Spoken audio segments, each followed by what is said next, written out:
Good morning, Council. Please sit down.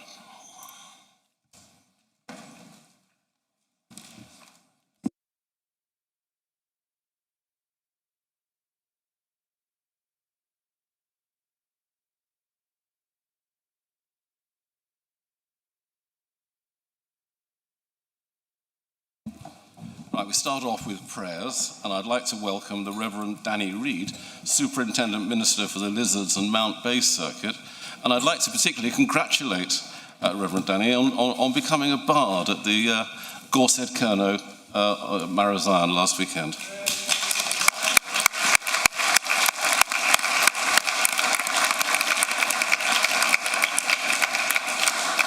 Miraz, thank you so much.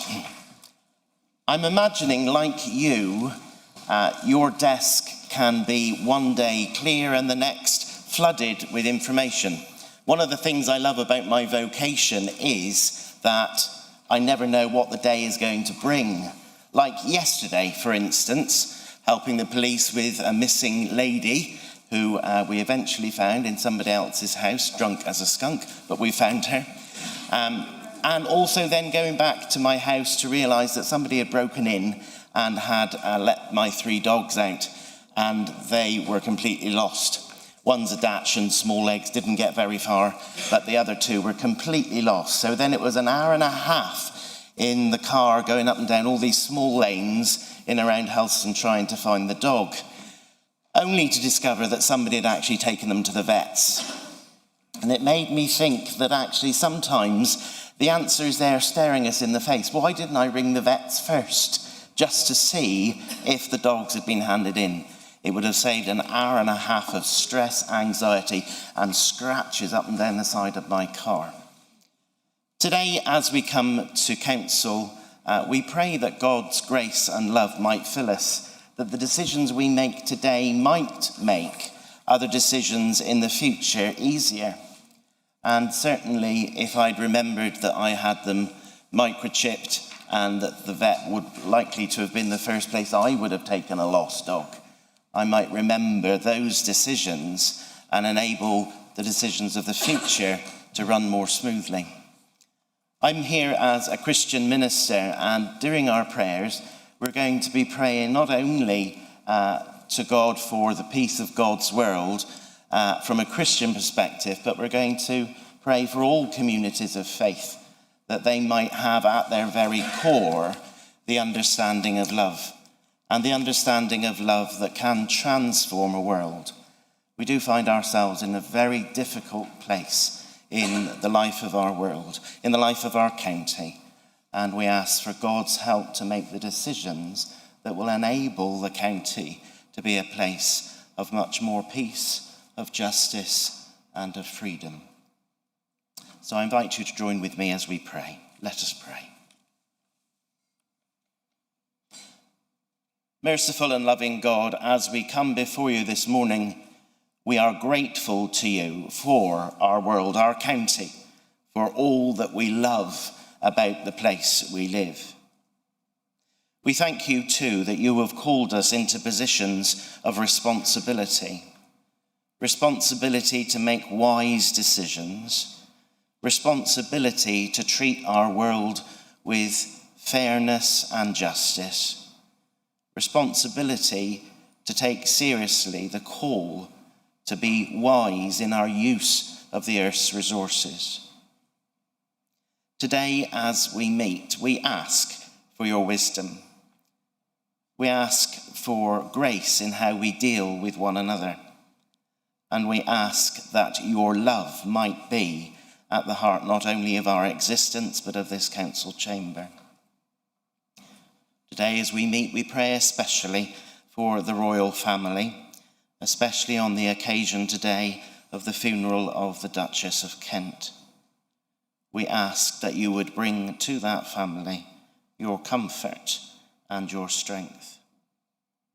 We pray for Prime Minister, Cabinet, Government and Parliament, for all those who assist and advise. We pray for all who serve in local government, for all who work in local councils, officers and councillors alike. be present in all deliberations, and guide every exercise of political power. Help us not just serve the interests of ourselves, but give us the inspiration to deal with serving others. Be in this, our country of Cornwall, and lead it into light and love and peace and justice and fairness. We pray for all communities of faith and ask that love might grow and that we might find a readiness to serve. And we pray our prayers in the name of Christ, our risen Lord and Saviour. Amen. We share the Lord's Prayer together in our native tongue, saying, Our Father, who art in heaven, hallowed be thy name. Thy kingdom come, thy will be done on earth as it is in heaven. Give us this day our daily bread, and forgive us our trespasses as we forgive those who trespass against us. And lead us not into temptation, but deliver us from evil. For thine is the kingdom, the power, and the glory, forever and ever. Amen. Thank you very much, Reverend. You are, of course, welcome to stay, but we'll understand if you have other duties to take you away. Apologies for absence. I've been notified of the following apologies for absence. Councillors Batters, Dwelly, German, Glasson and O'Keefe. Any others? Councillor Parsonage? Yes, Councillor Knight and Councillor Trevelyan.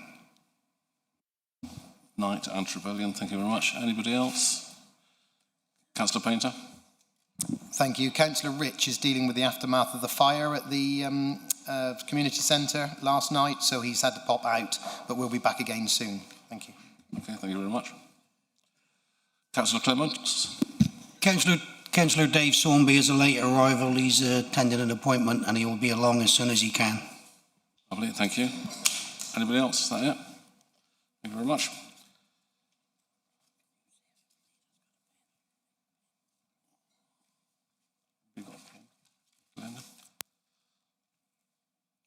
Declarations of interest. In accordance with the Constitution, I'll now take declarations of interest from any member for any item on the agenda. Will members please indicate any items in which they have interests and the nature of those interests? If you are aware that you have a... Thank you, Chairman. Pecuniary interest 8.3. 8.3, thank you. Councillor Frank? Sorry, I should have sought advice earlier, I've just realised. We are debating under one of the motions that we will work closely with Clean Cornwall. I'm a trustee of the CICC, which hosts the Clean Cornwall contract. Should I declare an interest?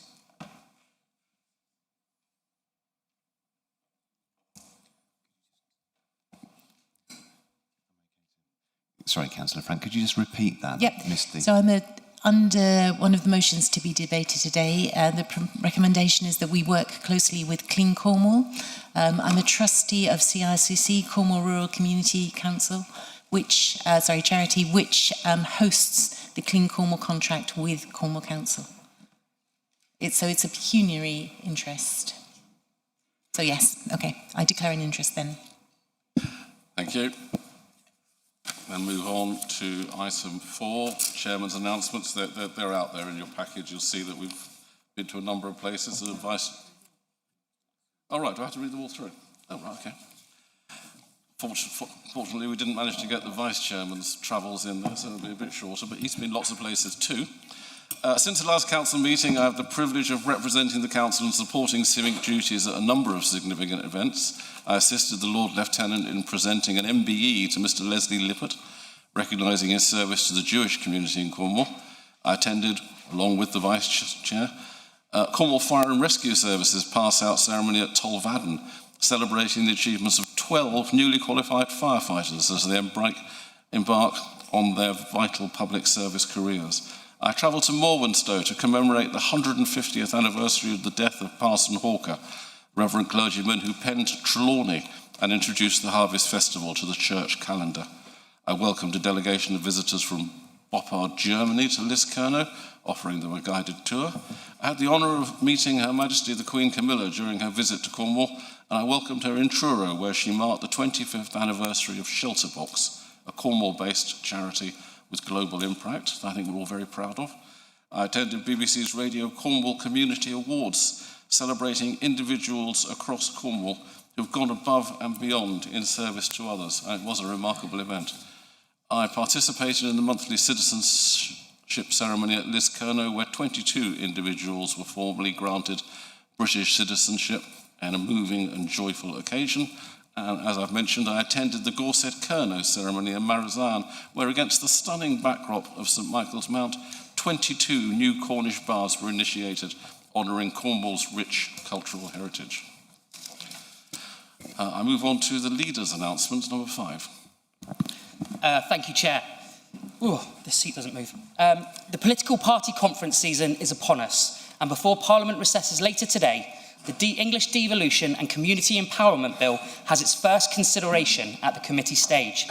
I've written to the Right Honourable Stephen Reid MP, Secretary of State for Housing, Communities and Local Government, and Minister for Intergovernmental Relations, Darren Jones MP, to set out Cornwall's position, and we have already received an invitation to meet with the new Minister for Devolution, Faith and Communities, Miata Fanbula MP. It is clear and unchanged, we support real devolution, but we do not support this bill in its current form.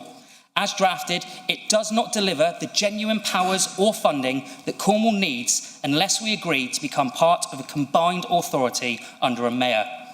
The people of Cornwall have already rejected a mayor, and we should not be forced to give up our autonomy or identity simply because it is more convenient for the government.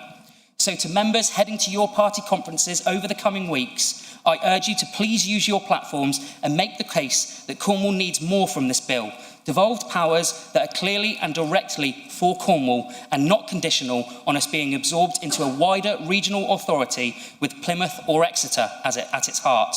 I appreciate that new ministers will be finding their feet, but I would ask members to remind them of the former Deputy Prime Minister's promise that devolution should be done with the people of Cornwall, not to them. Moving on, I am pleased to see the motion put forward by Councillor Gripper about working to end the sewage scandal. Residents are rightly furious that our rivers and beaches are repeatedly polluted, and it is clear that South West Water's performance on this matter has been frankly appalling. I will be voting in favour of this motion, and I would like to take this opportunity to reaffirm my commitment to press the company to provide more transparent data, more measurable reductions in discharges, and most importantly, better public communication when incidents occur. As I have previously said, clean water is not a luxury. It is directly tied to our health, our environment, and our economy. This council will keep South West Water under firm and public pressure until we see real and sustained improvement. And I know there has been public concern and much political debate over the decision to increase car park tariffs in line with inflation. We reversed the previous administration's misguided plans to offload council car parks to private operators because there was no evidence that it would have generated the revenues they claimed it would. And residents would be worse off if we allowed these operators free rein to charge as much as they want. But car parks don't maintain themselves. Resurfacing, lighting, safety and enforcement all cost money, and these costs are rising. Without this adjustment, which I would like to stress again is in line with inflation, we would be looking at a £1 million shortfall, and that is money that would have to be found from elsewhere. This increase will help keep parking services sustainable.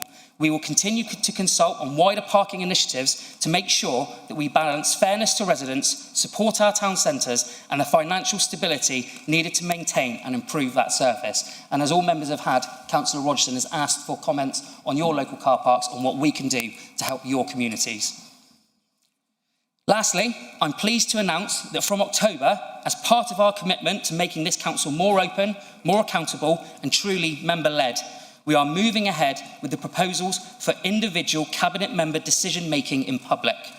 This will mean where a decision clearly sits within a portfolio, it will be taken openly by the Cabinet member responsible with proper reports and live streaming. This reform is about Cabinet members making decisions in full view of residents and colleagues, ensuring that accountability is visible at every stage. It is another step towards the transparent, member-led culture that we want to define this administration. Thank you, Chair. Thank you, Leader. We move on to the minutes of the meeting held on 22nd July 2025. I will move the minutes of the meeting held on Tuesday, 22nd July 2025 are correctly recorded and that they be signed by the Chairman. Councillor Thomas, will you please second? Happy to second them, Chairman. The vote will now be open. Please vote for, against, abstain using the options on the microphone.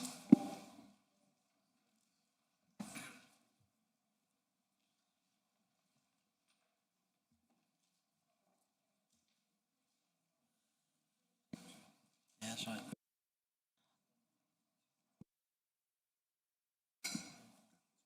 Couple more seconds, members.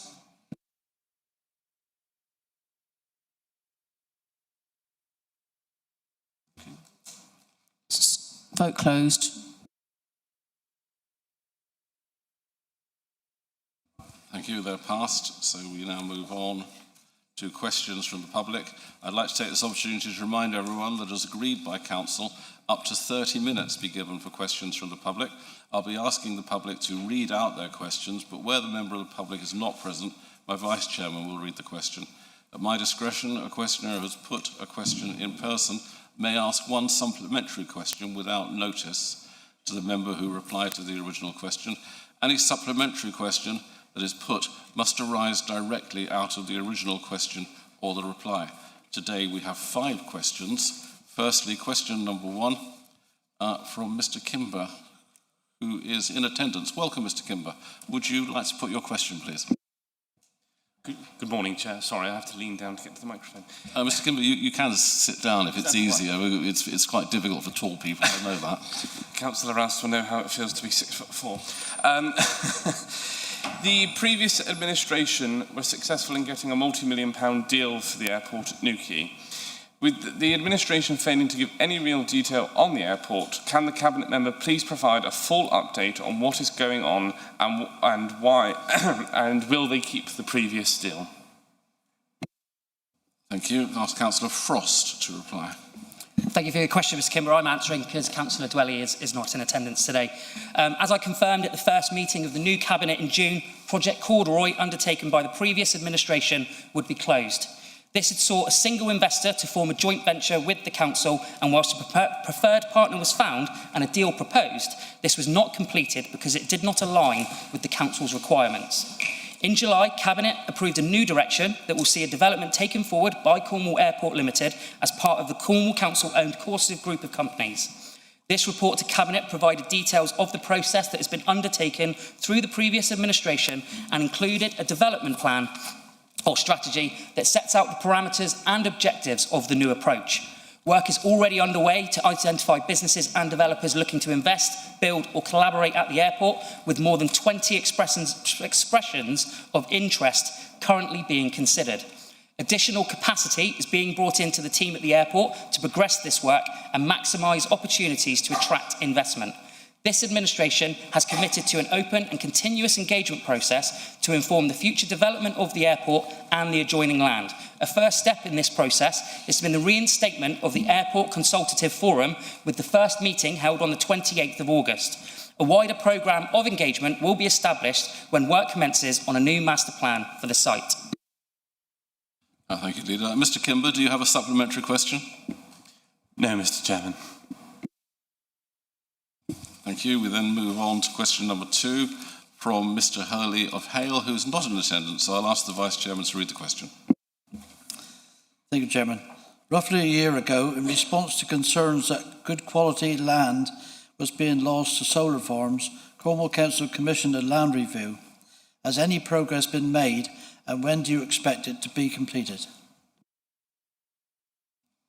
I ask Councillor Priest, Cabinet Member for Tourism, Localism and Planning, to answer. Muras, thank you, Mr. Hurley, for your question.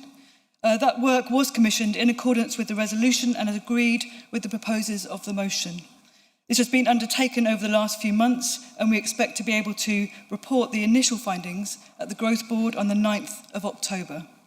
It does need to be remembered that relevant planning policies led by Cornwall Council can only be changed through adoption of the new local plan, and we anticipate we will continue to collate further evidence throughout that process.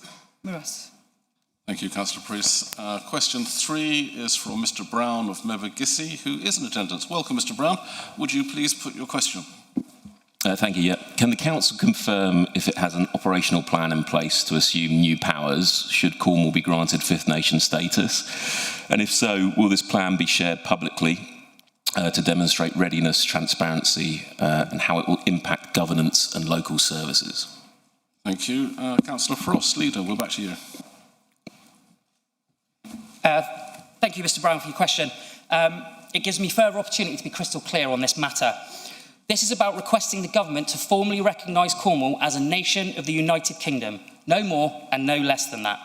This is the next progressive and constitutional step for Cornwall to take, having secured national minority status for the Cornish people over 10 years ago. This mirrors the steps taken by other UK national minorities, including the Welsh, who succeeded in removing Wales from the legal definition of England. It was many, many years later before Wales became the devolved administration that we see today, and that is not what we are calling for at this point. As such, talk of demonstrating readiness and transparency and how it will impact governance and local services is not relevant. What we are calling for, alongside recognition as a nation of the UK, is for Cornwall not to be lumped into a one-size-fits-all mayoral combined authority, which is the government's preferred option in the current bill, but that our unique status within the union means that we don't get locked out of future funding and powers because we won't compromise on that status. As we've proved since our first devolution deal in 2015, we do not need to fundamentally change our government's arrangements to take on and deliver new powers and fundings. That continues to apply, with council officers able to develop operational plans on a case-by-case basis in order to take on specific devolved powers from government. We've just done that to become the first local authority in the country to secure the Adult Skills Fund. We are ready, willing and more than capable to take on more powers alongside securing recognition for Cornwall as a nation. Thank you, Leader. Mr Brown, do you have a supplementary question? Yes, please. Has an economic impact assessment at least been done to either understand what the impact would be of having further devolved powers through Fifth Nation status, or perhaps what the risk is or opportunities are of not joining up in a mayor combined authority? And would that economic impact assessment be shared with business leaders so that they can prepare for what's next? Thank you. Leader. So, as I've said before, we're not looking for more governance arrangements. So I think an economic impact is a valid question to ask, and I think it's something we have to do, but actually in the frame of what are we potentially going to get locked out of, and how do we combat that and ensure that Cornwall gets its fair share, because we won't compromise on our status, because we do have that unique status, and we have proven to government time and time again, when we are given the tools as Cornwall, we are successful with those tools. So I think it's a valid question, and I think it's something we should do and share with the business community. Thank you, Leader. Question number 4. This question is from Mr Toms of Lou, who is in attendance today. Welcome back, Mr Toms. Please, would you put your question? Thank you, Mr Chairman. Officers and members, my question is as follows. It is well documented that the central area of Cornwall had the greatest amount of EU funding over the last 20 years. The council is now subsidising the Mid-Cornwall Metro to £4.5 million, added to the tens of millions of subsidies to Newquay Airport. Why? Thank you. Councillor Rogerson, can you reply? Miras Kadaria, thank you, Mr Chairman. And apologies, colleagues, I'll remain seated because last time the microphone didn't pick me up so well. Welcome, Mr Toms, back here as well for all the work that he did for Cornwall in his time as a member of this authority and elsewhere. So thank you very much for the question. Mid-Cornwall Metro is a significant investment in rail connectivity for Cornwall, with £50 million investment from the government via the Levelling Up Fund. It brings about improved rail connectivity between Newquay, St Austell, Truro and Falmouth, with a direct north-south coast service commencing in spring 2027 and an additional 700,000 seats to the Par branch line each year. The projects deliver much-needed improvements to walking, cycling and bus access to provide for connected and sustainable journeys in Newquay, Roach, Bugle and Penryn, improving access for over 180,000 people in Cornwall to health, employment, education and leisure activities. It also completes the rollout of tap and cap technology across all of Cornwall's rail stations, enabling customers to secure the best priced fare for their journey. To secure the levelling up funding, it required the Council, working in partnership with the rail industry, to develop an HM Treasury approved business case. This always set out the requirement for the first 3 years of the service to receive operational support until the service becomes commercially viable. This is standard practice as set out by the Department for Transport. Investment in good public transport is identified as a priority for Cornwall, given the critical role public transport provides to connect our communities. Securing the levelling up funding was a once-in-a-lifetime opportunity to see the delivery of a scheme that's been a long-standing vision of Cornwall's, supporting the local population and improving public transport access for future generations as Cornwall's population and economy continue to grow. This funding builds onto previous successful rail projects, including the dualling of the Falmouth branch line, the mainline signalling, which led to 2 trains per hour linking Cornwall to the rest of the UK, the West Cornwall public transport interchange, and the Night Riviera service delivered by Cornwall in partnership with the rail industry. Looking forward, the Council continues to work in partnership with the Department for Transport, Network Rail, GWR and our neighbouring authorities to develop a pipeline of future investment opportunities to support good growth, including improving rail connectivity in South East Cornwall and the wider Plymouth travel to work area. Thank you, Councillor Rogerson. Mr Toms, do you have a supplementary question? Yes, I do. It appears that this council continues to prioritise the central part of Cornwall. And as I said in my question, it has had the largest amount of EU funding over the last 20 years. This is now continuing with this project, and more money is being pumped into central Cornwall. How about the east and the west? The economic driver of the Tamar Bridge equates to more value for Cornwall than both the projects of the Metro and Newquay Airport combined. And yet there is no subsidy for the people of South East Cornwall to access what you've just said about the economic growth of Plymouth and the billions of pounds that go in to supporting their economy and providing good, well-paid jobs for people in South East Cornwall. I could say the same about the ferry to the Isles of Scilly. The economic impact of that is great as well. So I want this council to make a commitment to make sure that the east and the west get the same treatment, because it seems to me only 1/3 of Cornwall is actually getting anything at all. Thank you. Thank you, Councillor Toms. Councillor Rogerson. Thank you, Mr Chairman, and thank you to Mr Toms for that follow-up. I understand how passionate he is about this. He'll know that coming from my part of Cornwall as well, where we don't have the rail connectivity that there is, further south. It's a big issue, and I've fought over many years for investment in that part of Cornwall, given my previous role and so on as well. So I do understand exactly what he's talking about. His question was particularly focusing in this instance on a project that was already, I nearly said in train, but you know what I mean, underway, and which brought in, money that would have been lost to Cornwall if we'd not gone through with it. But he's absolutely right that we have to make sure that the connectivity is there in the very rural parts of Cornwall as well, right from east to west. And as Cabinet Member for Transport, I've had meetings with members from both ends to talk about how they're affected, and I'll continue to push for improvement in those areas too, whether that's for road transport, public transport, and whatever we need to make sure that Cornwall gets its connectivity as a whole. Thank you, Councillor Rogerson. Moving on to question number 5. This question is from Mr Smith of St Mabon, who is not in attendance, so I will ask the Vice Chairman to read the question. Thank you, Chairman.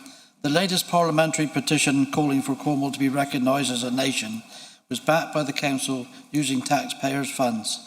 It attracted less than 3% electoral support, Will the council now let Cornwall decide its own future and organise a referendum? And we'll ask Councillor Frost to lead us to answer that one. Thank you, Mr Smith, for your question and again the opportunity to speak on this important matter. Like many members in the chamber, I was delighted to see that the parliamentary petition calling for Cornwall to be recognised as a nation was backed by over 24,000 signatures. As you're aware, the petition was started completely independently of the council, but given the petition mirrored the wording of the motion agreed in this chamber on the 22nd of July, the council promoted the petition in a number of social media posts at negligible cost. The more pertinent question is, will the government now let Cornwall decide its own future and give us the money to hold a referendum? Because it's £1.5 million estimated cost to hold one. Because at the moment, the only way Cornwall can achieve greater powers and funding beyond those already acquired is to create a mayoral combined authority over a wider footprint than just Cornwall. And far less than 24,000 signatures have been required to convince the government of local backing for setting up new mayoral governance structures in different parts of the country. This is also about a combination of public sentiment and legal argument in the form of our national minority status, all pointing to why Cornwall should be recognised as a nation, which would protect Cornwall for having to stand up to government when every relevant bill debate or boundary review comes forward, so everyone accepts by default that Cornwall is different and its unique status recognised. Thank you, Leader. We move on to motions now, agenda item number 8. It's important for members to be aware that under Procedure Rule 12.4, any motions that have been moved and seconded stand referred to the relevant committee unless I exercise my discretion to allow the motion to be dealt with at the meeting at which it is brought forward, where it is considered to be convenient and conducive to the dispatch of business. I will confirm my decision on each of the new motions at the relevant point in the agenda, but just to reassure members that where they're not debated, it doesn't mean they just disappear. The last time we had one on equality and one on hydrotherapy pools, I met with the cabinet members and the proposers and seconders. They have had a series of meetings, and as I understand it, they're moving along to the satisfaction of those members. Agenda item 8.1.1, trial parking tariff adjustment, Launceston Cattle Market, short stay car park. Proposer Councillor Donathorne, seconder Councillor Parsonage. Councillor O'Connor, sorry. Councillor O'Connor. God. You wouldn't know I had an Irish ancestry, sorry. Councillor O'Connor, seconder Councillor Parsonage. In accordance with Council Rule 12.4, I'm referring to this motion to Cabinet because the subject matter is one which comes within the function of the Cabinet. But as per Council Procedure Rules, Councillor O'Connor, as the proposer of the motion, is now permitted up to 3 minutes to explain the context of this motion.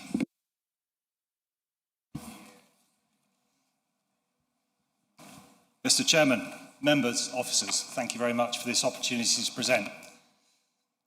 Colleagues, on behalf of hard-pressed residents in Cornwall, I propose a 12-month trial at Launceston Cattle Market car park, reducing charges to £1 for 3 hours. This will test whether smarter parking policy can support our high streets whilst protecting council revenues. Here's the case for the change. Launceston, like many Cornish towns, faces pressure from online shopping, out-of-town retail and the cost of living crisis. Retail vacancy is around 12%, amongst the highest in North Cornwall. Surveys show that the 200-space cattle market car park averages fewer than 20 vehicles on weekdays, highlighting severe underutilisation. 100 local traders, the entire Chamber of Commerce and 500 plus residents say current charges discourage people from staying in town and spending money. Even our local MP supports exploring more flexible pricing to back small businesses and to address some concerns raised by officers. The fear of income loss, but with occupancy under 10%, that gap already exists. A trial will test if lower charges increase usage and narrow the shortfall. Legal and consultation process can be managed within current frameworks. Other towns, such as Callington, have tested alternatives successfully, with traders reporting more customer dwell time. Why does this matter? Well, the economic impact. Longer visits, higher spend, stronger economy. Community benefit, greater accessibility for residents, especially on tight budgets. and a strategic fit that supports our local transport plan, Cornwall Plan for Sustainable Growth and Town Centre vitality objectives. It's evidence-based. We provide hard data to inform policy right across Cornwall based on this trial. What are the safeguards? We propose quarterly monitoring of revenue, footfall and resident satisfaction. Any significant shortfall triggers an interim review. In closing, this is a time-limited, monitored pilot. It lets us innovate, listen to communities and act on evidence rather than assumption. Council. 30 seconds. Let us show Cornwall that we are prepared to act boldly and practically in the interest of residents and businesses. This trial may benefit Launceston and set a precedent for evidence-based policy making across Cornwall. I urge Council to support this proposal. Thank you. Thank you, Councillor O'Connor. I will organise, we won't debate it now, but I will organise a meeting with the Cabinet Member and your seconder and the relevant officers. Agenda item 8.2, Keep Cornwall Clean. Proposer, Councillor Mustoe, seconder, Councillor Donathorne. In accordance with Council Procedure 12.4, I'm using my discretion to enable this motion to be debated today. I will therefore ask Councillor Mustoe to move and Councillor Donathorne to second the motion as set out in the agenda pack. Councillor Mustoe, you'll have 3 minutes. Thank you, Chair. And I'm privileged to be able to bring this motion with cross-party support before you all today. Litter picking and beach cleaning, keeping our communities clean, and the many positive benefits of this is something that I've always been passionate about. And one of the things I've always done, in addition to my council role, is organise, lead and take part in litter picks and beach cleans across the communities I serve in Mevagissey, St Austell Bay and the surrounding areas. There are many reasons for this. Firstly, I recognise that this is something local councils should be taking a lead in. In the whole time I've been a councillor, Cornwall Council has not had the resources to do litter picks and beach cleans as a paid service in the manner many of us would like to see them do. However, I like to lead by example, and in securing the equipment, insurance and know-how from the council and its partners, such as Clean Cornwall, Biffa, Suez and Cormac in the past, I've always sought to set a good example by rolling up my sleeves and getting things done, doing my bit to clean up where we live. Then there's the really obvious environmental benefits. Every piece of litter removed from our beaches, countryside, roadside or wherever is something removed that could potentially harm our environment, kill animals or get in our food chain. Picking up litter and creating a culture around the positive benefits of doing so should be second nature for all of us. It's that simple. Then there's the mental and social benefits of litter picking and beach cleaning. There are proven studies to attest to this, and I can personally vouch for them. Whether it's going out for a 7 a.m. pre-work litter pick with former Councillor Richard Williams-Pearse, where we always ended it by saying we've gone out and done a tangible bit of good for the community before most people have even got up. Whether it's meeting people who've gone on to become some of my good friends, like Tony Dowrick of Three Bays Wildlife on beach cleans, or recently seeing the social benefits of bringing together people from all around our community, Cornish and incomers, old and young, from a wide variety of backgrounds with the brilliant Pat Smith and our St Austell Tidy Up team, the benefits are undeniable. All good people who I'm honoured to pay tribute to in this chamber, working together positively for the good of our communities. But there's more to do. Over the past 11 years, I've worked with a variety of local groups, gotten funding for beach clean boards in Mevagissey, Portmelon, Penshew and Goran, and now see a well-developed network of volunteer groups run by like-minded people in all of the communities and parishes I represent. I'd love to see this rolled out across Cornwall. That's when I thought about Keep Cornwall Clean. My idea is to work within Cornwall Council to refresh and highlight the existing but underutilised resources that are already available via Clean Cornwall and Biffa, and then use a comms plan to refresh and remarket what we have across Cornwall in the hope of getting 30 seconds. Community groups like ours started and supported across Cornwall. I see this as a process to look at simplifying and making less bureaucratic the really good bits that Cornwall Council and its partners already do, many people don't know about. Council, there are no negatives to supporting this motion today. Please vote with me to send a message that this council wants to keep our Cornwall clean. Thank you. Thank you, Councillor Mustoe. Councillor Donathorne. Thank you, Mr. Chairman. You'll be very pleased to know that I won't speak for 3 minutes on this motion. But I was thinking of how to follow James, because I know he won't take this personally, but James talks rubbish so well in this council. He has always been a leading voice when it comes to community participation and action In my former role in this council, you'd always be terrified when Councillor Mustoe would point at a pothole. But he's even more active in his community when it comes to litter picking and really being a community champion. And I know there are so many other councillors in this chamber that lead on that role. Councillor Frank, Councillor Paul White. There's not a day that goes past when I don't see you leading a litter pick in your division in Camborne.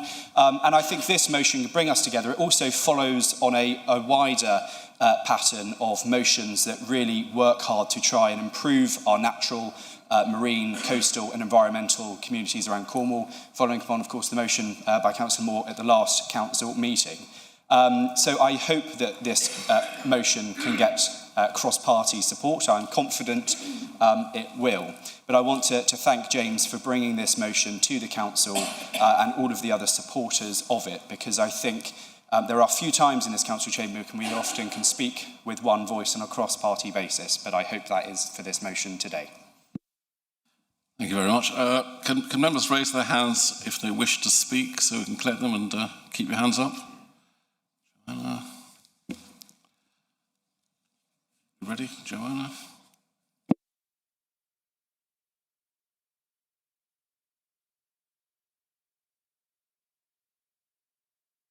Keep your hands up. We're a bit slow, sorry. Mike Thomas.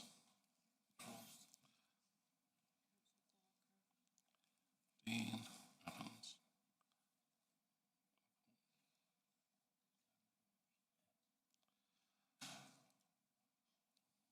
Okay, if we've missed anyone,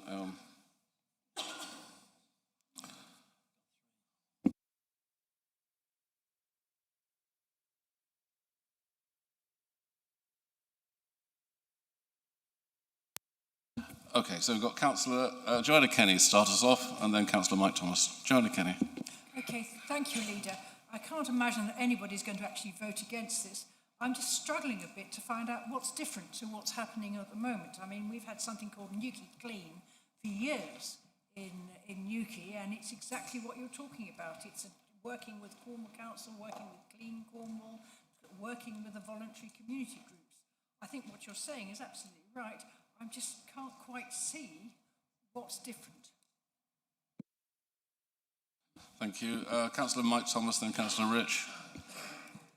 Thank you very much, Chair. Is it okay if I remain seated? Thank you very much.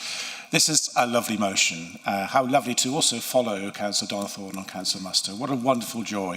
It's a purple motion, I would say, one of those lovely ones that we know everybody will want to support it. And it's what a nice way of spending a September morning. I just wonder whether it could be expanded slightly to also consider what I would call constructive littering. Around Helston, we often find many people, for very good reason, want to advertise their events, and they put them on lampposts if they're taxi drivers, they put them on other railings. And I have a resident who actually contacted me this week to say that she'd had great delight, and very say delight, she spent a lot of time going around collecting all these things that were placed on railings that were causing, to her mind, they were littering. And I had to point out to her there is a .gov site that actually says you can't do things like that because you're actually stealing property that people have placed on those railings, as highways officers have explained to me on more than one occasion.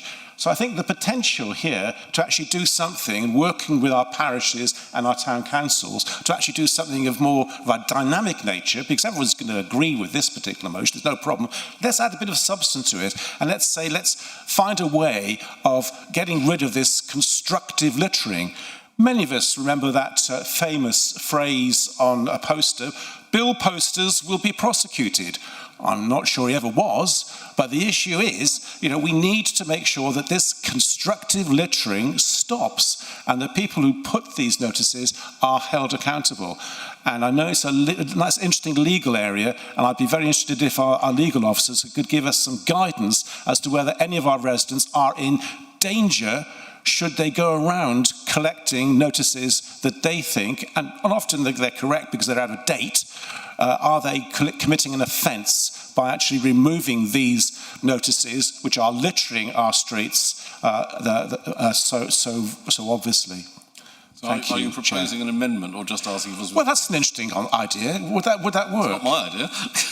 I'm happy to propose an amendment to add, or perhaps the motion proposer would add it to what they put there, to also address the issue of constructive littering, of fly leafleting, I think it's called.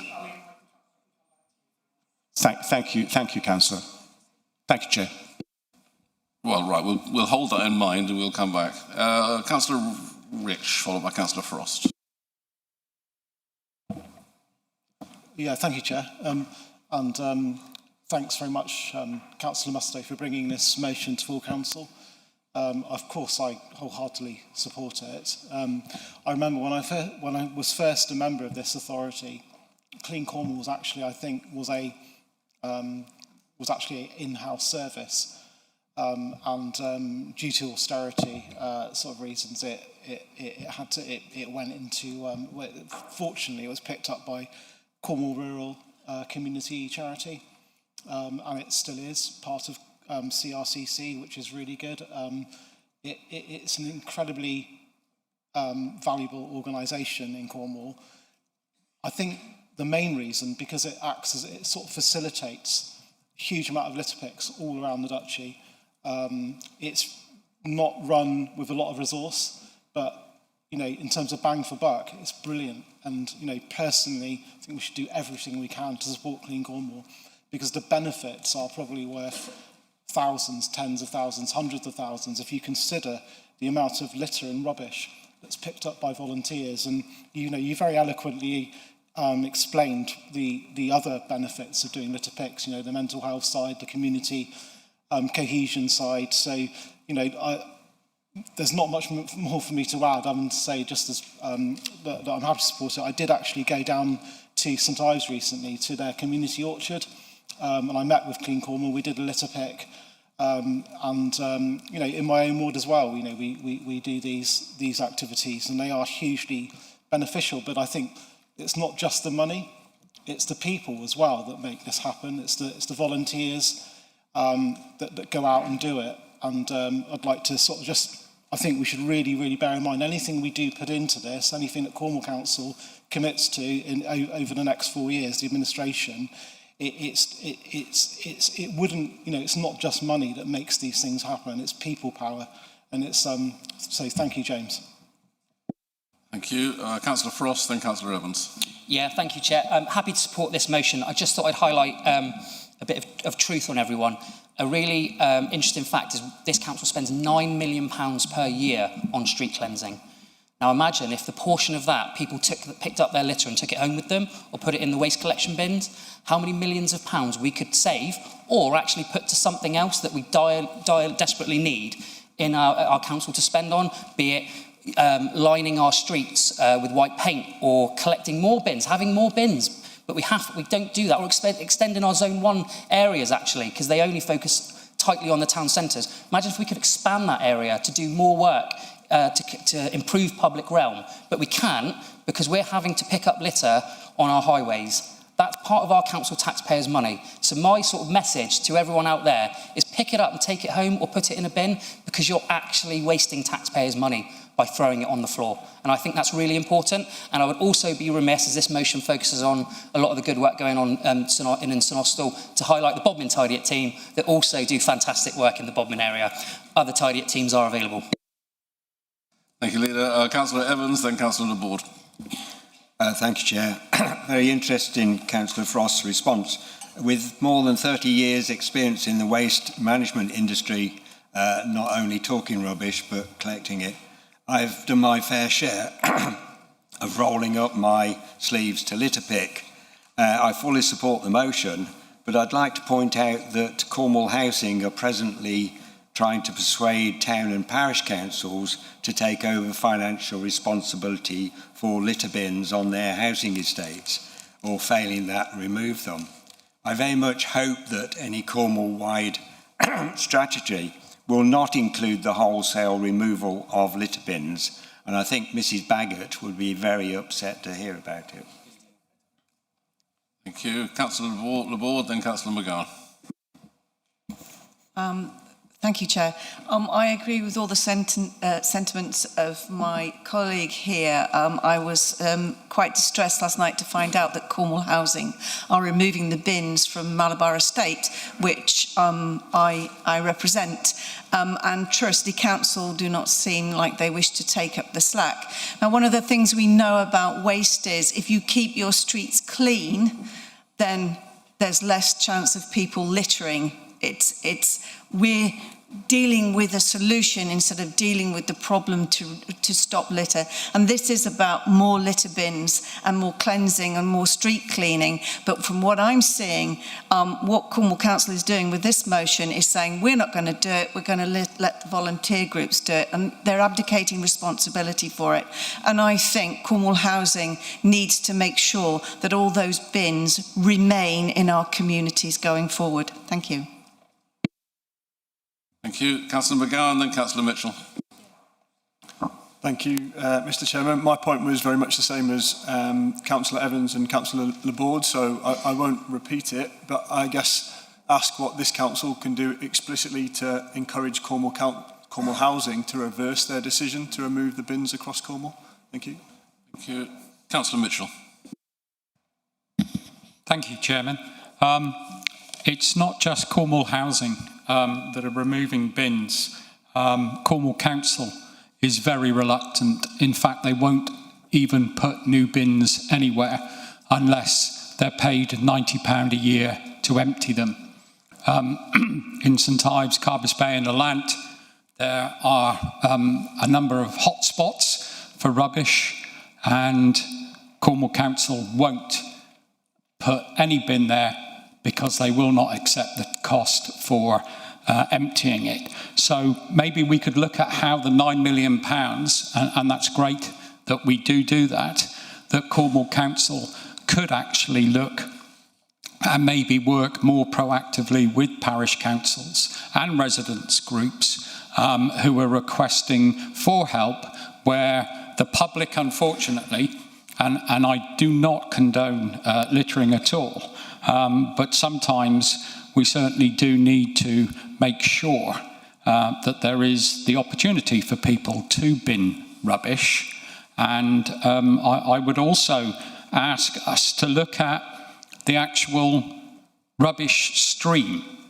Certainly in St Ives, all the businesses, all the takeaway cafes should be providing their own paid-for services.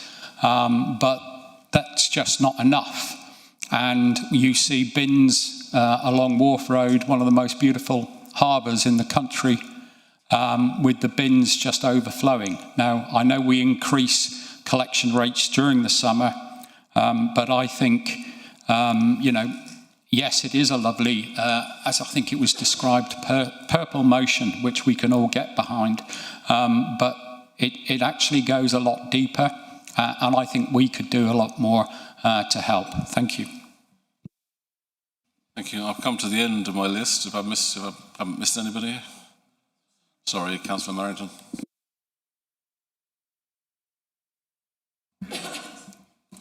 Yeah, thank you, Councillor Mustoe, for bringing this. And I think what's really interesting, and I think of you and think of Councillor White, and there's a lady called Rubbish Ruth who comes to mind as well.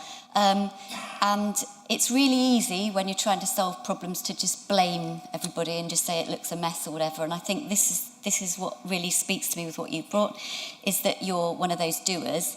And I think with something like littering and being responsible for the public protection side and the people that are going out sort of trying to stop litterers, which we are doing, and we've got a robust response for people that do drop litter, it's something that it is everybody's responsibility to simply not drop it, obviously, in the first place, and I think that's important to say. But I think also, like Lee said with these, or Councillor Frost, with the 9 million that we've got to play with, you want to see the council being really smart and working in partnership, as Councillor Mitchell said there, about with parishes and towns as well. But I think I did want to really big up what's already happening, because I think there's some really good work that never gets told about, like you say, with Biffa, with sewers. They come out with the gloves, they've got the litter picking equipment to help people to do it. And I wanted to also say that locally, we've got people that similarly, but not with litter, but on the Cormac side with the environment and our green spaces, that I remember somebody coming to me with a problem, and we couldn't afford to go and get things as nice as they wanted and they felt was acceptable, and we didn't have the money to do that as a council. So instead of just blaming, they set themselves up as a little organisation and went and did this stuff. But then Cormac and Cornwall Council could support them in the background. One phone call, they'd pick up the rubbish afterwards. So I think everything's there, and there's obviously money for all this cleansing, but it's just about that partnership working, but about everybody playing their part, from us setting examples and being active and doing, but also people not littering in the first place. And I do think we do things as well. There is on the reported site the fly tipping bit as well, and the fly posting, I mean, that we do have, you can go there and see what to do about fly posting. Thank you. Thank you. Councillor Barker. I'm sorry, I can't see you around there. Thank you. Thanks for bringing the motion forward. I managed to spend some time in Falmouth recently, and with a very passionate town councillor there who's trying to, I guess, clean up tags. So, and it was really interesting to see a community that was for litter picking, general improvement, and also cleaning of tagging. And the interesting thing associated with that was why people do it. And I think any initiative such as yours, it's going to make it a lot easier if we manage to empower people that are dropping or tagging or bored because of those results, and support communities. So I'm for this, but I just wondered whether you would extend your already amendment to tagging. I'd have to bring that up as a cleaning activity. It goes to the heart of our urban communities, and I think it's really important that we don't just look at our coastlines or our rural dumping, you know, but that they have a voice across Cornwall as well, and that would be why I would include that. Thank you, though. Thank you. Councillor Giles, sorry. Yes, thank you. I think it's incumbent on our residents to be a little bit more clean themselves, and I know that it's good that we've got people like Councillor Mustoe that goes out and clean up other people's mess. But at the end of the day, we need to be sort of like educating maybe our kids, because I see that we've got a great park in St Blasey, and very often it's full of rubbish and there's bins in it. It's just they can't be bothered to use them. And I wondered if the Youth Council, I know that they are very active with their filming, could maybe do a little video that we could send out to schools to encourage children. I remember when I was young, on the TV it would be Keep Britain Tidy, and there would be a proper video on there. And I think we've lost that, and we're not educating people on the reality of littering. So it might be something that we could be involved in. And also the companies like McDonald's, people have their takeaway, but they don't actually sit in the car park. They go and sit somewhere else and they throw it all out the window. Perhaps if it's only £90 a year to sponsor a bin, then we ought to be going to these big companies that are doing the takeaways and things and encouraging them to sponsor some bins around the outlying areas to pick up their rubbish. And I think that they should be responsible. They're making the money out of the locals, then they should be cleaning up as well. Thank you. Thank you very much. Well, that comes to the end of the list there. Now, I don't actually have any amendments, but we have heard that people would like to see the advertising hoardings that are left on railings included. In your motion, Councillor Mustoe, you do mention public spaces. If you're happy to take that on board and when you sum up, observe that officers will have listened to this and it's part of your intention, then we can proceed. Absolutely, Chair. Well, it's back to you to sum up. Thank you, Chair. I really appreciate the debate and the comments from across the chamber. I'll try to go back to them individually in terms of the councillors who've spoken. Councillor Kenny, I know you spoke about the Nuki Clean stuff, and yes, this is exactly what this motion is about. It's about recognising the good work that's happening in so many places across Cornwall, but often in isolation, such as the one that you mentioned, such as what Councillor White does in Camborne. I think it's is it the Bodmin Tidy It team or the Bodmin Tits, Councillor Frost, and it's about working with all of these volunteers and with Clean Cornwall to be able to encourage other people to do these things in their communities as well, because we are seeing these things happen in isolation, and it would be great to have, if all of us here went out and did something in our communities. I think it would be really good to see that. Councillor Thomas and Councillor Barker, I think, in terms of the additional things, the fly tipping, fly posting, I think I got a bit worried because I've actually had that come up myself. Just before the election, I was going around delivering leaflets, but also picking up flyers from out-of-date events, and my bag was getting heavier rather than lighter. So I'd be interested to see that, and as well as the tagging thing as well. And this is only the beginning of a conversation, and I know the officers are listening, and I'd be very happy to take both of those forward. Councillor Rich, I was grateful for your support while I was putting this motion together, and I can't praise Clean Cornwall enough for the work that they're already doing, and I want to work really closely with them to make this a change rather than just speaking in this chamber. Councillor Frost, yeah, it would be great if we could save some money by this volunteer work. I'd like to see Zone 1 extended in my community, certainly. Councillors Evans, Laborde, McGowan and Mitchell, yeah, I don't want to see bins removed. In my communities, it's been good to actually work to see where bins are underutilised and perhaps move them to places where they can be better utilised. I almost think that's another conversation to be had. Councillor Marrington, absolutely, with the community gardening. I mean, just at the weekend, I did some work on a war memorial in Mevagissey, where we've had insurance from the Cormac Volunteer Scheme. And I would also highlight to members the Cormac trailer tool, where you can actually hire a trailer full of tools to use with volunteer groups over a weekend for a spot. And Councillor Giles, I think, finally, just to say, it's about culture change. The Youth Council, I've worked with them before, it'd be great to have them going at it. I mean, I want to use examples to actually get these people, the inspirational people that I'm sure we all know, to actually come out and speak, through council resource, through Clean Cornwall resource, on our websites, on our social media, in traditional broadcast media, whatever, to actually talk about the work that they're doing and to encourage people across Cornwall to get involved in this. And that's what it's all about. And I'd be very happy to speak to councillors from across the chamber as I work with officers and our partners going forward to actually make this more of just an aspiration, but to actually do something really positive for our Cornwall. Thank you. And I hope everyone votes for it, obviously. Thank you very much, Councillor Master. And if we're all happy that the points have been covered in the motion, then the vote will now be open. Please vote for, against or abstain using the options on the microphone base.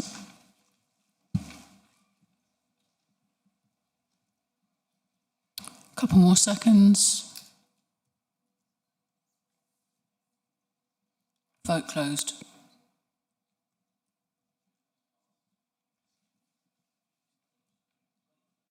So we passed with one abstention. Thank you very much. Move on to item 8.3, working to end the sewage scandal. Proposer, Councillor Gripper, seconder, Councillor Candy. In accordance with Council Procedure Rule 12.4, I'm using my discretion to enable the motion to be debated today. I will therefore ask Councillor Gripper to move and Councillor Candy to second the motion set out in the agenda pack. Councillor Gripper, you've got 3 minutes. Thank you, Chair. And I can't imagine there's anyone in this chamber who isn't familiar with this problem. The public are quite rightly sick of it. I think we all are as residents here in Cornwall, and that's why I'm pleased to have cross-party support for this motion, which I hope you'll all support today. I'm sorry, Councillor Gripper, can you get closer to your mic, please? So our combined sewer system means that surface water and waste flow into the same pipe system on their way to the treatment plant. And at times of very heavy rain, that system gets overloaded. Water companies are allowed to use sewage overflows in exceptional circumstances to prevent sewage backing up into homes. Exceptional circumstances. Now, in Cornwall, a bit of rain is hardly an exceptional circumstance. There were 15,000 overflows last year. That averages out at about 40 every day. That's not an exceptional circumstance. As Councillor Frost said earlier, this takes its toll on the environment, on people's health, on our fisheries and on other local businesses. Just last week, we saw a national surfing championship at Porthtowan called off because of a sewage discharge. It's really unacceptable. So what are we as a council going to do about it? First of all, this motion instructs the leader to write to South West Water to really press them on the investment in infrastructure we so desperately need, and I was pleased to hear his comments earlier today. The motion also makes sure that South West Water are engaged as the council prepares a new local plan. We've all heard a lot in our inductions as members about the targets that have been slapped on us by the Labour government of building over 4,000 homes per year. We need to make sure that future development has the necessary infrastructure. The motion also calls on the council to convene a water summit, so bringing together South West Water and the council, along with stakeholders such as environmental experts, charities, citizen scientists, to look at what we can do now.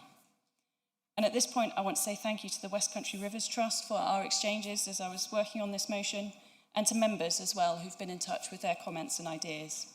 The motion is deliberately brief, but I hope the summit might be a space to explore some of those ideas further.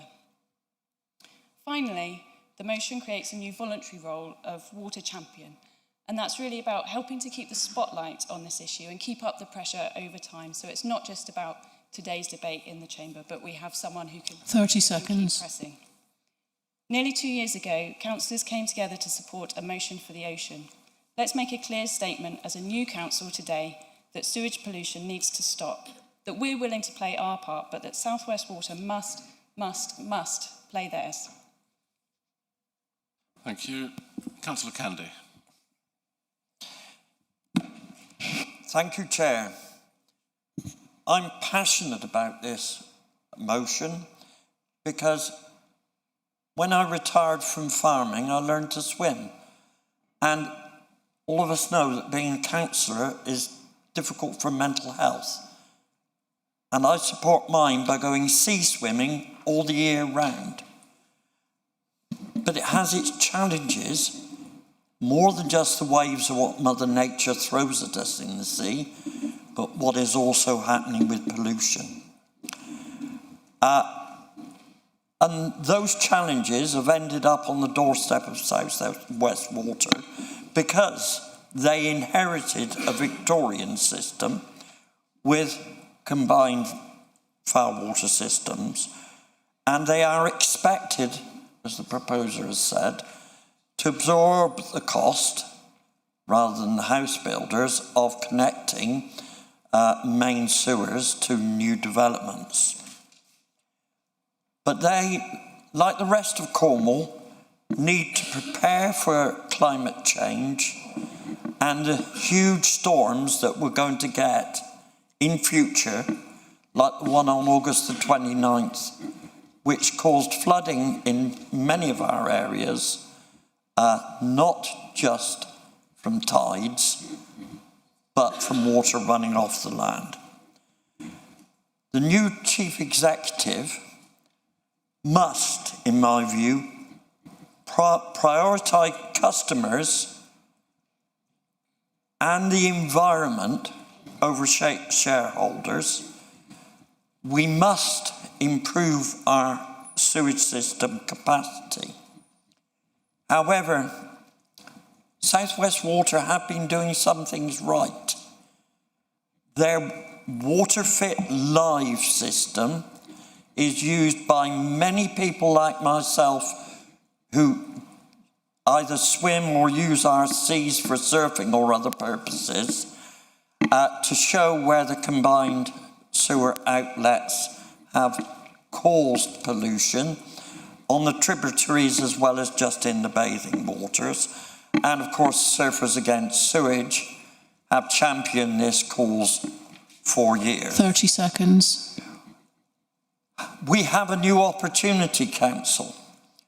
We have a new administration and we have a new chief executive coming to South West Water. We need to build a new administration and work to form a constructive relationship with her, and I commend the proposer of this motion for bringing it forward. Time. And hope that she gets the job. Thank you. Thank you. If members put their hands up who'd like to speak, You do that side.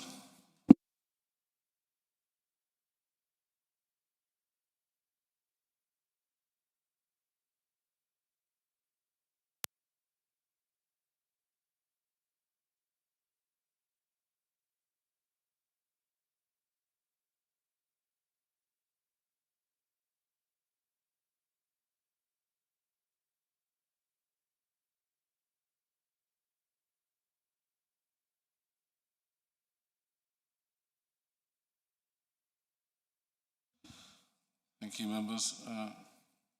Councillor Gibbons. Sorry, Councillor Creek first, sorry, followed by Councillor Gibbons. Thank you, Mr. Chair.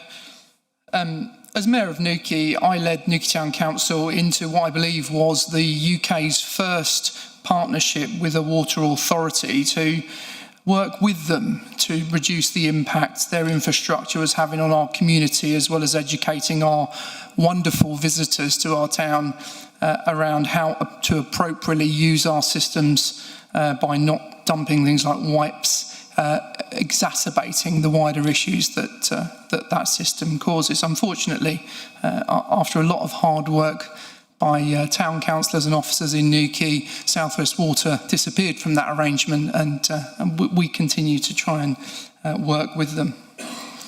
Now, I would be shocked if the leader hadn't already actually written to South West Water to express our disappointment in the lack of investment in their infrastructure, which is obviously causing these tens of thousands of sewage outflows.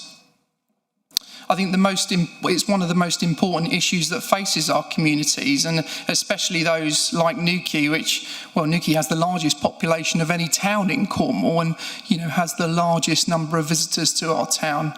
These outflows around the seas of Newquay and other towns and villages around Cornwall really jeopardise the economy of Newquay and other villages and towns that rely on tourism. And so, of course, I'll support this motion. I'd be surprised if anyone didn't. Though, to be honest, I think we need more. And I am aware that we have limited levers to pull in this area. But I think we need stronger measures than just writing to South West Water. Thank you. Thank you. Councillor Gibbons, then Councillor Alvey. Thank you very much, Mr. Chairman. As a representative of a predominantly coastal division, I of course support this motion. I think there are some points that need clarification though. It's a new opportunity, as Councillor Candy has stated, so let's look at it from that point of view. Some of this is implicit in the motion. I've met with many South West Water representatives over the years, from contractors on the ground fixing pipes that we've identified to PR and marketing people that South West Water have sent to address issues brought by parish and town councils. I think this council deserves a dialogue and accountability from senior management as well. So there needs to be a push to actually get those responsible and with the powers to influence company policy to the table. And I would urge whatever sort of group comes from this motion to actually push on that. I think we also need to basically more effectively tackle CSO and outlets with some solid ideas to discuss. So installing more real-time monitors, for example, as short-term actions, triaging and targeting high-risk CSOs, storm tank capacity boosts, nature-based sustainable drainage. I mean, there are a variety of long-term, short-term and medium-term solutions that we could actually put forward and propose. And I'm just going to suggest that as worthy as this motion is, that it needs to actually do more than just state the obvious to an extent, and needs to put forward some concrete ideas and seek concrete accountability from those with the power to actually make change on the company's side. Thank you. Councillor Alvey, then Councillor Pete Mitchell. Thank you, Chair, and I'm going to be fairly brief. I think it's important to recognise that many of the issues that have been highlighted today and the asks that we're putting on the leader sit with the executive and board of South West Water, and we must recognise that at a local level there are some very dedicated, very committed members of South West Water staff who are working really hard to try and address these issues at, as I say, at community level. I think anyone who saw Susan Davies' performance in front of the EFRA committee will realise that that is where one of the biggest challenges lay, is that executive level. So in writing to the new chief executive, I think it's very important that we as Cornwall put our marker in the sand to make sure that we are A, listened to, but also B, Cornwall actually gets a better deal from South West Water than it traditionally has. Thank you. Thank you. Councillor Pete Mitchell, followed by Councillor Towell. Councillor Mitchell, what are you doing sitting over there? Thank you, Chair. Sorry, that was me. Why are you sat over there? I can't hear you. Sorry. Yeah, just like to say I agree with Councillor Alvey about South West Water. I work with them. Oh, what am I doing over here? I see what you mean. Yeah, couldn't find my seat over there. So I've not crossed the floor, Chair. I agree with you that a lot of people I've worked with in St Agnes and South West Water really have Cornwall's interests at heart. They're not the rich shareholders and people like that. They want to see things change. One of the things that has tied their hands behind the back in a way is that the planning went from them being statutory consultants to consultees some years back. They used to be able to say if there was a big planning thing coming up, no, we can't deal with it, we can't do the sewage, we can't do the water. They cannot say that anymore, and I think perhaps to our MPs, we ought to ask our MPs to look at that. They're vital to houses going up. If they can't provide the right sewage, we're going to get these problems all the time. Thank you. Thank you. Councillor Towell, then Councillor Jenkins. Thank you, Chairman. As a nuclear member, this, of course, this subject is close to my heart. I support this motion as I think it is critical that we take the lead in safeguarding our natural environment. However, I do feel that this motion does not go far enough. And since Councillor Thomas has set the example this morning in beefing up a good motion, I would like to propose an amendment that we ask our legal team to investigate all legal avenues that we can take as an authority to hold South West Water to account. And that is what I would like to propose. Thank you. Before I go any further, is there a seconder to that proposal? Councillor O'Connell. Thank you, Chair. I'm happy to support Councillor Towell in this. I believe that makes perfect sense. Thank you. Thank you. We'll carry on.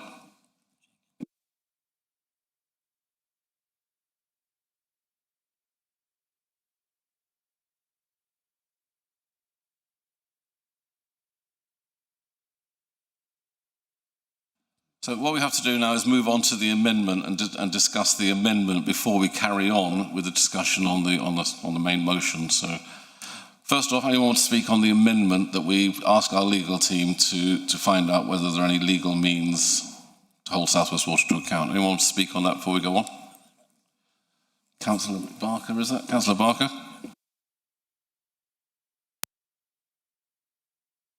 Okay, thanks, Chair, and thanks for bringing the amendment forward. Just as another example, really, fully support that. Any proposal needs teeth, really, to get it over the line, and that would do that.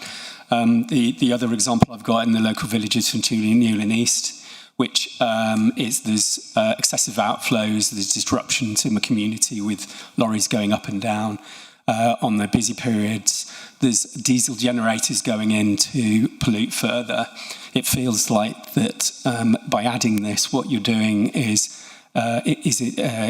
giving your proposal an additional boost and the chance of really giving it some chance to deliver its objectives, which I will support. So, but thank you. And thanks for bringing that forward, Kevin. Thank you very much. Thank you. And I'm told I should have gone back to the proposer to see if they accept the amendment. So, Councillor Gripper, do you accept the amendment? Yeah, I'm happy to accept the amendment. I think the aim of the motion is about getting the council to look at what we as a council can do about this issue, and I think it makes sense to, ask the legal team to ask themselves that question as well. Thank you. Thank you. That makes things a bit more straightforward. And sorry, Councillor Candy, are you happy to accept it as well? Reluctantly, Chair, because I think we want to reset with South West Water, with our new chief executive, and move forward on a combined basis, rather than saying we're coming along to have a good chat, but our legal boys are after you as well. So I'm a bit indifferent, but yeah. If the proposer has accepted it, I will go along with that. Thank you. Thank you. Then we carry on with the debate. Councillor Jenkins, followed by Councillor LeBroy. Thank you, Chair. As somebody who's worked in this field for many years, for the council as part of the CECLO project in 2003, looking at Water Framework Directive impacts on our river systems, I can tell you it's very difficult to hold South West Water to account. We quite often, as Councillor Creek has said before, get fine words and offers of doing something, but when it actually comes down to it, there are no legal ways that we can hold them to account. And that's because South West Water is a private company. The only people that can hold it to account is the government in terms of their contract with the private company. Whether we can actually involve our MPs in a water commission, I think that would be a good idea. And I think that the more we can do to highlight some of the issues, and of course one of the issues in Cornwall is that we had our water infrastructure very early. Like London, Cornwall was an engineering area. Lots of pipes were put in, lots of infrastructure was put in the Victorian eras. Most of that is not even mapped, let alone accepted as being owned by South West Water, for instance. So every time there's an issue, there's a discussion that has to be had between the council and South West Water about who owns the infrastructure or whether nobody does, in which case it comes back to private ownership. Now, that makes an extremely complicated system when you're trying to improve the infrastructure. Now, I'm old enough to remember Clean Sweep. Who remembers Clean Sweep? Yeah. That was supposed to sort out this infrastructure. That was huge amounts of money that were given to South West Water to sort out their infrastructure. I think it's been calculated they gave as much to their shareholders as they were supposed to be spending on infrastructure. And I'm not convinced that we even touch the surface in terms of trying to sort out our infrastructure. So there are really big issues that need to be sorted, and I wholeheartedly support this motion. I think this is one way to put pressure on them, and I think a water commission, a water conference, whatever, looking at the quality of water. We already have the Cornwall Flood Forum that looks at flooding, but looking at water quality is something that we should be doing for the benefit of our future generations. And one of the reasons it's urgent now is because, as people will have noticed, we are getting increased storminess. That was predicted in the models for climate change, that we would have increased storminess within Cornwall in particular. I'm sure everyone will have noticed that. When we get rain, it's heavier, and therefore our systems don't cope, and our rivers don't cope, and our combined sewer Time. don't cope. So please support this motion. Thank you. Councillor Roy, then Councillor Rich. Thank you, Chair. My observation is to consider change. When I was growing up as a youth in Widmouth Bay near Bude, Cornwall, it was only hardy surface clad in head-to-toe 6mm black rubber that would go into the sea in the wintertime. But now we have hardy councillors and people of our community, like Councillor Candy, who will brave it all year round. And I think that's one of the biggest changes that I've noticed looking at the way people use our beaches and sea throughout the entire year, certainly on my patch. The bathing season is recognised as 15th of May to the 30th of September, and I believe that that's encapsulated within a statutory instrument, which is the Bathing Water Regulations 2013. And what I'd like to do, if it's okay, is to propose a further amendment where we lobby government hard to consider changing the bathing season to be all year round, because in practice that is what people do. Well, then I should go to the proposer now, having learnt from last time. Do you accept that? Very happy to accept that. Very happy to accept that, thank you. Councillor Rich, then Councillor Laborde. Yeah, thank you, Chair. I remember growing up in St Agnes, Trevornance Cove. So this is back in the sort of 80s, basically. There was a pipe stuck out where St Agnes Beach is. You go along to the sort of the headland, and out of that pipe, raw sewage was just flowing 24 hours a day. All the sewage from St Agnes just went out raw, completely untreated, straight into the sea. And you know, I was a member of the Surf Life Saving Club. I used to go in the sea often, and we used to see, you'd see it.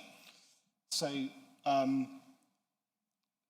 after I think Surfers Against Sewage was set up at some point, well, actually a long time after that, South West Water did start chopping it up before they put it in the sea, which was a bit of an improvement, but it was still the same thing.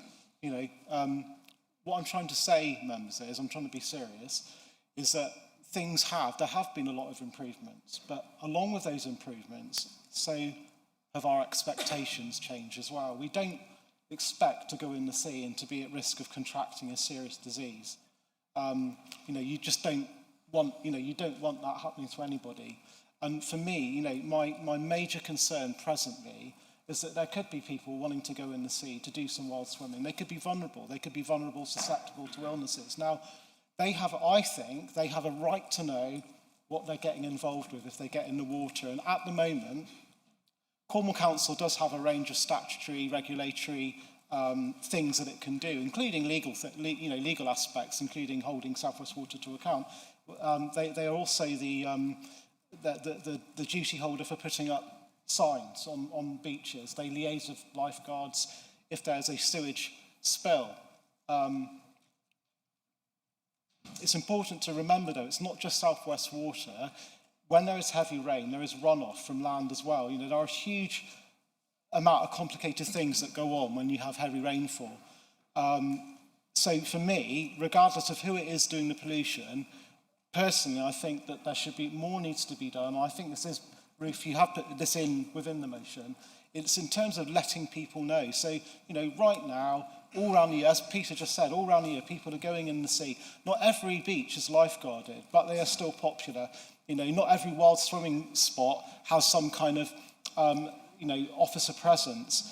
But I do think people have a right to know, and I think we do need to do much better with signage, with warnings. 30 seconds. It's not right that South West Water, there could be an engineer working on a fault with a sensor at a sewage outfall. That engineer could know that there is sewage going into the sea at that moment. Further down, just a mile away, there could be children going in the water. Personally, I think that engineer's time would be better spent going down to the beach and putting up some kind of signage warning people. That's just my feeling. And that's what I'm trying to say. We need to do more warning. Thank you, Councillor Rich. Councillor Laborde, and then Councillor Andrew Mitchell. Thank you, Chair. May I sit? It's very difficult with these seats. Thank you very much.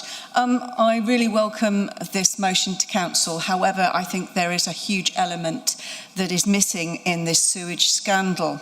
One of the greatest pollutants of the sewage issue is actually going on our land and not in our rivers and beaches. If you've ever had the chance to visit a sewage farm, I visited Newham, you will see that there is a pyramid of sludge that is the remains of refining the sewage before it is put back in the seas. And this sludge is a mound of I thought that's the first fanfare I've ever had. This mound of sludge, if you've ever seen it, is full of chemicals, forever chemicals, microplastics, pharmaceuticals, and more recently we're finding that sewage companies, South West Water, is taking on commercial stuff to put in this, which is landfill leachate. This all goes into this sludge, and then this sludge is taken across our farmland and spread.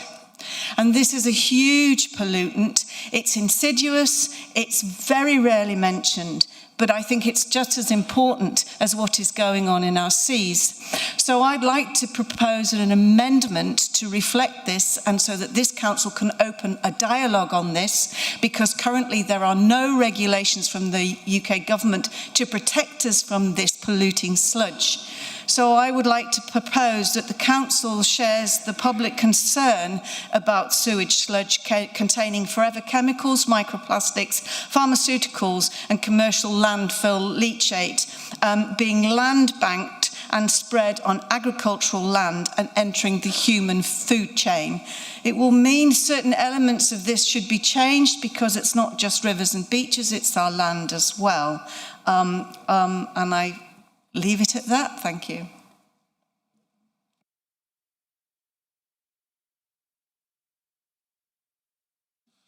We need that in writing across to Dem Services before we can take it any further. We can't write that down as you say it. So if you can ping it across here, and we'll carry on with the debate, and then we'll come back to you. Councillor Andrew Mitchell, then Councillor McGowan. Chair, sorry, point of order. Is there a seconder for that? We haven't actually got the proposal yet, but Councillor Evans, by the look of it. Councillor Evans, are you seconding that? I am indeed. The use of sludge in agriculture regulations are not quite as old as me, but they're very out of date and unfit for purpose. They mainly deal with the build-up of heavy metals in soil and don't address all the modern chemicals that we're now concerned about. Thank you. Okay, so we haven't actually got that motion, that amendment, and we don't know whether the proposal would accept it. So we may not have needed a seconder, but we've got all that in our pocket now. Thank you. Councillor Andrew Mitchell, followed by Councillor McGowan. Thank you, Mr. Chairman. So, yes, we all know in this chamber and outside, and they also know at Peninsula House that there is a sewage scandal. It's not just a sewage scandal, it's a national disgrace that we allow the water companies to get away with it. Actions speak so much louder than words, and South West Water have demonstrated over the years, over the decades, that they are not going to be more concerned about the residents, more concerned about the environment. Their priority is, and always will be, their shareholders. And we need to stop that. There's no need to send our legal team off to investigate whether we have any powers. We have powers. We can take South West Water to court when the Environment Agency fails in its duty to actually prosecute.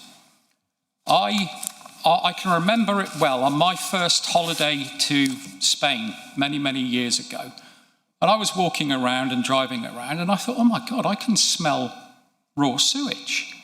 And I thought how sad, how disgraceful, and how backward that was. So you can imagine how disappointed and saddened I am that 30 years later, I get that smell every time I drive through Carbis Bay.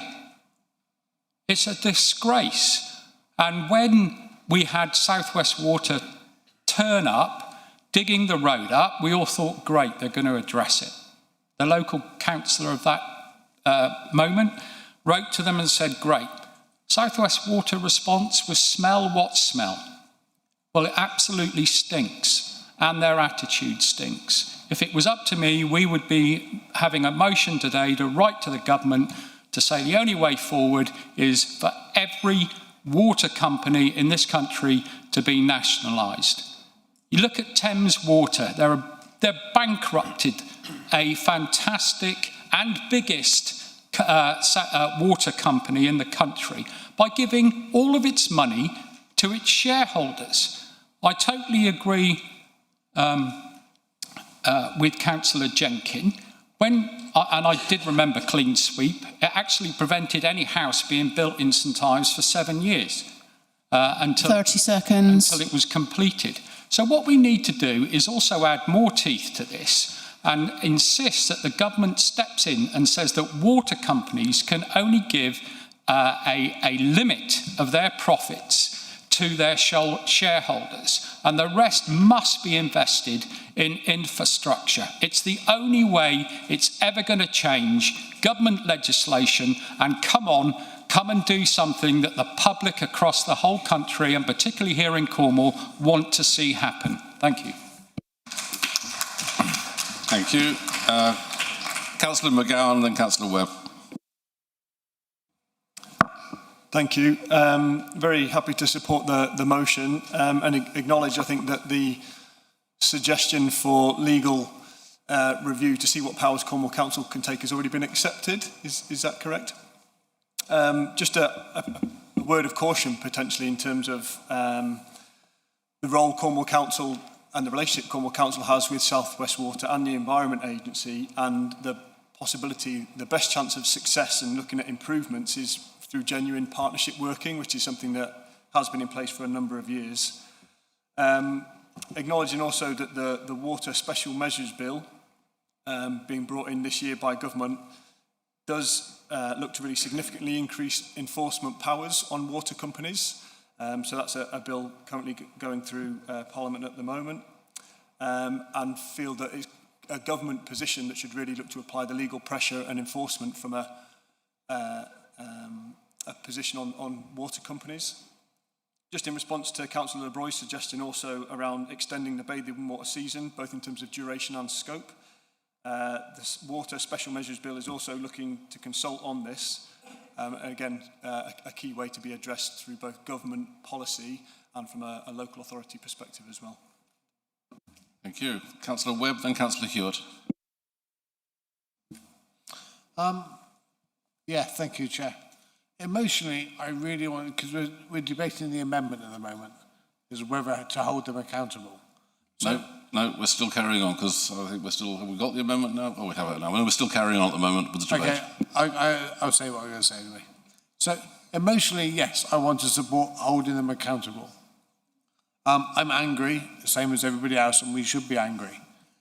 However, the problem is, if we cannot really hold them accountable, and we're putting in the motion that we want to hold them accountable, what's the point in doing it? We're going to end up putting forward emotions that we cannot really act upon. Now, we can say, let's lobby the government to hold them more accountable. And I think, logically, yes, they want to appease the shareholders, but I don't think anybody in South West Water wants to keep pumping sewage into our beaches. So the motion does say to work constructively with them. And I think that part is important, that we have to work constructively with them.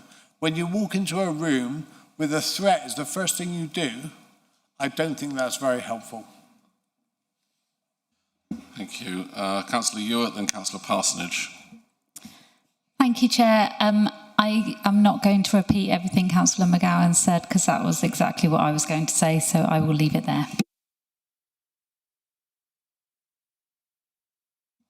Thank you. Just Councillor Gripper, I don't know if you noticed that the amendment has been sent to you by Teams. If you can have a look at that for a minute. Councillor Parsonage and Councillor Frost. Thank you very much, Chair. When you look at this, I totally agree with everything that's been said, and something needs to be done as far as sewage is concerned. When you look at the root cause analysis for this, there's a number of factors that we are not considering. Where does the stormwater come from in the first place that results in the flood from the sewage plant? It comes from combined drains from builders who built earlier before the regulations were changed. And I would like to suggest to the leader that in his discussions, he includes those issues, because if we can resolve some of that, the overcapacity of the sewage plants may be addressed or reduced. That's my recommendation to the leader. Oh, well, over to you, Councillor Frost, the last one I've got on my list. Yeah, thank you, Chair. So, a couple bits. Obviously, my name's been mentioned. I'm a little bit nervous that we're sort of getting stuck in the weeds now and doing the job of the Water Summit, when actually that's where we should be having these detailed conversations about what we want to do, how we want to tackle it.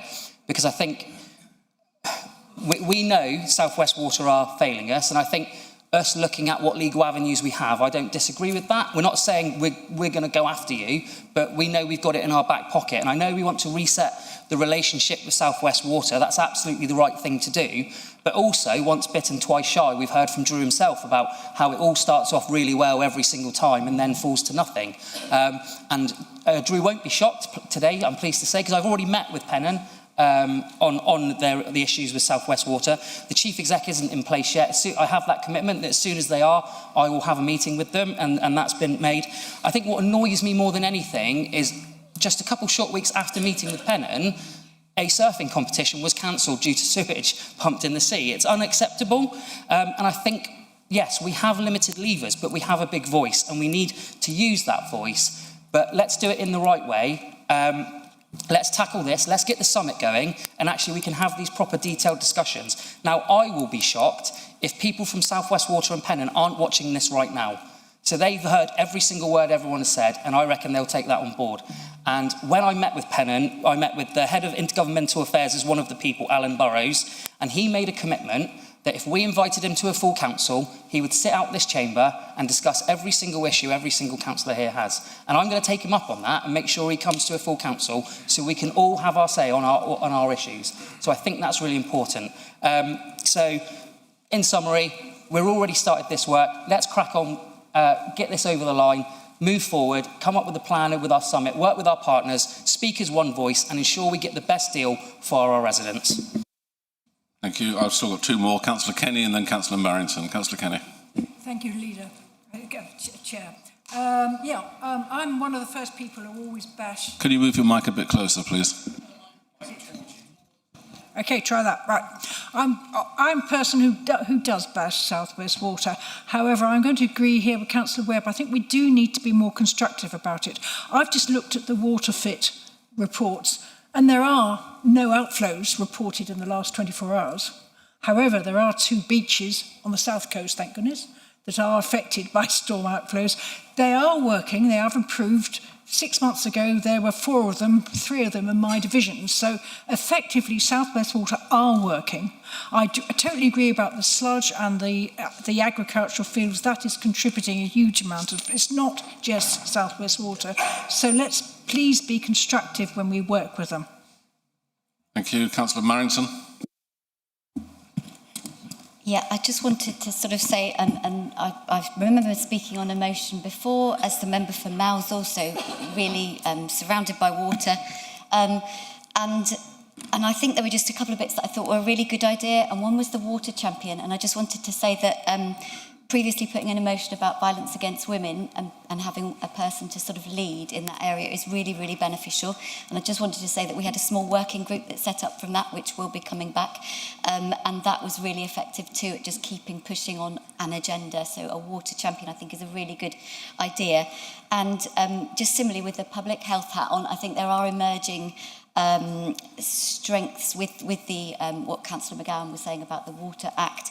And I think as the member sort of with public health hat, I would be wanting to push as strongly as I can, because I completely empathise with what Councillor Mitchell said about wanting to do as much as you can with South West Water, but it's got to be about working constructively and together. But I think that role that the council has as convening is so important, because this, as Councillor Parsonage said, is an issue that has to be tackled from all sides. In particular, I like the South West Water language that they talk about upstream thinking with some of their projects. And this is about looking upstream at all these problems, looking at when it comes into the planning situation. And again, those emerging powers, we may have more scope there to do more. So I think, but I really think, considering we're surrounded by 3 sides, Cornwall does have a really strong position here, because water is such a part of all of our lives. So I think that's the bit we've got that could be really different to other areas doing this. We've got that sort of link with water so strongly. Thank you. Councillor Gripper, are you prepared? Are you willing to accept Councillor Labord's amendment or no?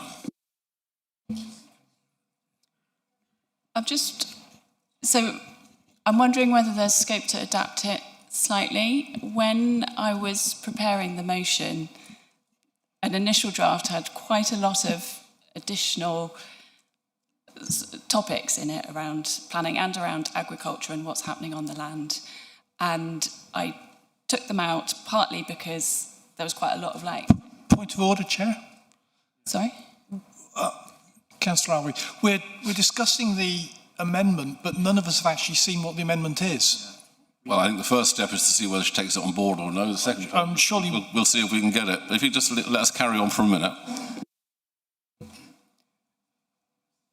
So to Councillor Alvey's point, I think the short answer is probably no. It's quite a sort of technical issue, and I'm just concerned that members haven't had a lot of time to sort of get to grips with it. And I think as well, there's been a lot of discussion around sort of accountability, how we enforce the regulations that there are. So I totally take on board the issue, and I just wonder whether there's... Thank you. So you're not accepting it, that's fair enough. And Councillor Candy, do you want to comment on it? Yes, Chair. As a former farmer, I took on some land that had not been productively farmed, I think is the correct term, and was disappointed that I couldn't use sewage sludge at that time to enrich the soil. This has been going on for years. It is a form of recycling, but, and this is the big but, I need to reassure this council that not only do the Environment Agency impose strict conditions on South West Water about monitoring the sludge, but they also do soil testing where sludge has been spread before and after to see the build-up of heavy metals, etc. Sorry, Councillor Candy, you're straying into what is likely to be a debate on the amendment. What I'm trying to say is it's too complicated just to... That's all we needed to hear, thank you. Before we adjourn for a second, Councillor Donathorne? No, sorry, Mr Chairman. Sorry, it's quite confusing to follow from here. So the amendment has not been accepted, but I imagine the proposer and the seconder will still ask for it to go to a vote. Is there any way that the amendment can come up on the screen so all members are able to see what the amendment is? The amendment has been sent to all members as an email now, so you should have it all in front of you.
Okay, I don't know if you had time to read that, members, now, but I'm going to go to Councillor Laborde. You've heard that they're not prepared to accept this as an amendment, so it would have to go to debate and vote. Do you want to proceed with it? Yes, please, I would. And as a point of order, I don't think the Environment Agency, or in fact I know they don't monitor I'm not sure that's a point of order, Councillor Laborde. That's a statement of opinion. So,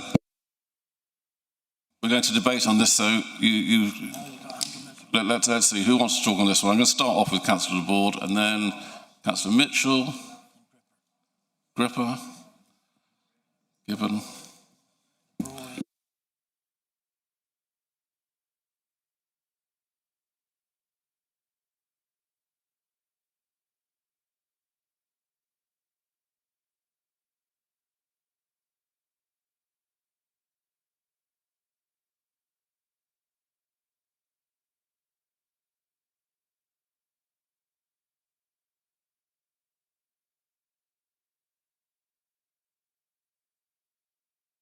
I'm just going to go through who I've got. I've got Councillor LeBroy, Councillor Evans, Councillor Parsonage, Councillor Gibbons, Councillor Pascoe, and Councillor Rich. Evans. I've got Evans. Councillor Baker around there. Walker? No? Who? Kenny. Okay, Councillor LeBroy. Councillor LeVord, sorry.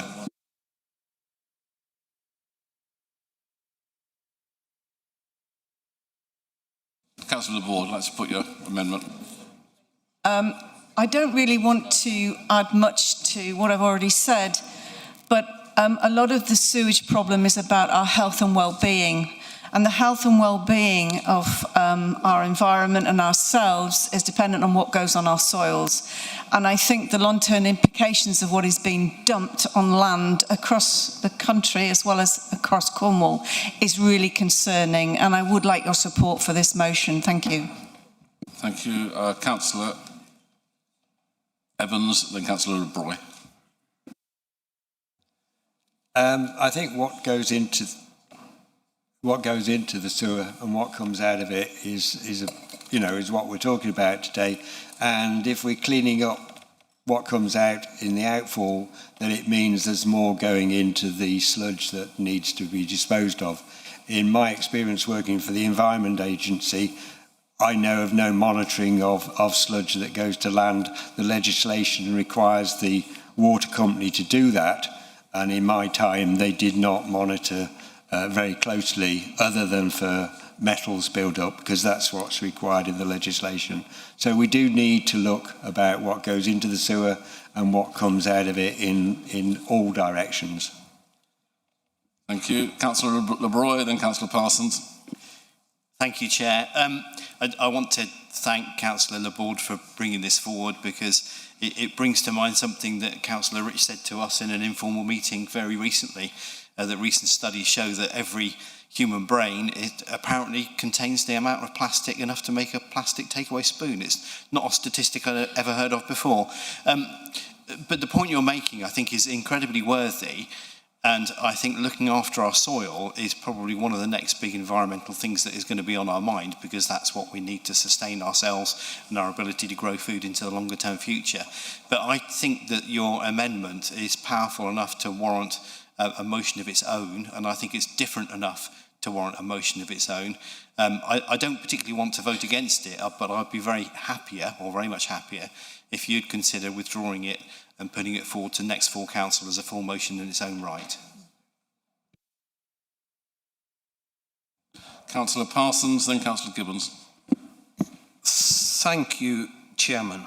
Whilst I'm trying to digestate what this is about, clearly this motion is just to raise a concern, is it? Raising a concern is fine, but I do, where I resonate with Councillor LeBroy, is I think there's far more to this motion than just having concerns. And I would also, if we're going to have concerns and really have issues with this problem, I would like to know what are the alternatives, because clearly this waste has to go somewhere. So I just don't think this is the right amendment for the right moment in time. Thank you. Thank you. Councillor Gibbons, then Councillor Rich. I've no doubt that this is an extremely important topic, and one that deserves far more scrutiny and debate than the amendment would allow. I agree with Councillor Frost that keeping this motion clear and concise, and voting for a summit at which all of these matters can be discussed, prioritised, and a plan of action can be put forward is the right environment for it. Without further ado, I'd say that I would also agree with Councillor Broy on this, that it's something that deserves its own motion rather than an amendment that, if you'll excuse the term, muddies the waters of the one before us. Indeed. Councillor Rich, then Councillor Barker. Thanks, Chair. The issue of leachate from landfills is a really serious issue. I'm very glad that Councillor LeBord has raised this today. I did raise the issue of leachate directly face to face with two representatives from Pennon recently. I challenged them on whether or not their treatment works. We're accepting wastewater from landfill into their systems.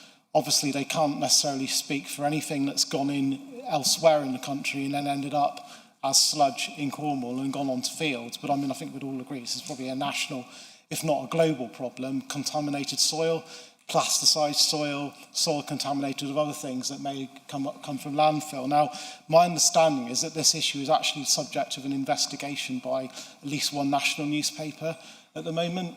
So that would be interesting to see what they come up with. But I also know that I think some, apparently or allegedly, some rogue operators have been presenting at some places with this contaminated water. It's a real concern. It's a massive, it sounds to me, on the surface, it sounds to me like a massive issue on the surface. Hopefully it isn't. Hopefully it's not as bad as what we all might fear. But like I said, I raised this directly with Pennon. I don't think I got a proper answer. There were other people in the room with me. I don't remember getting a really substantial answer about what the risk was in terms of public health, other than there are a whole range of regulatory and legal things that South West Water or other agencies have to do when accepting waste, any kind of waste matter at their plants. But this issue of leachate is very concerning, and I would concur with others that I think this probably was better to come back as a full motion to this council. Thank you. I've got 6 more speakers, so can we keep it concise, please? Councillor Barker, then followed by Councillor Kenny. Yeah, just a very short comment then.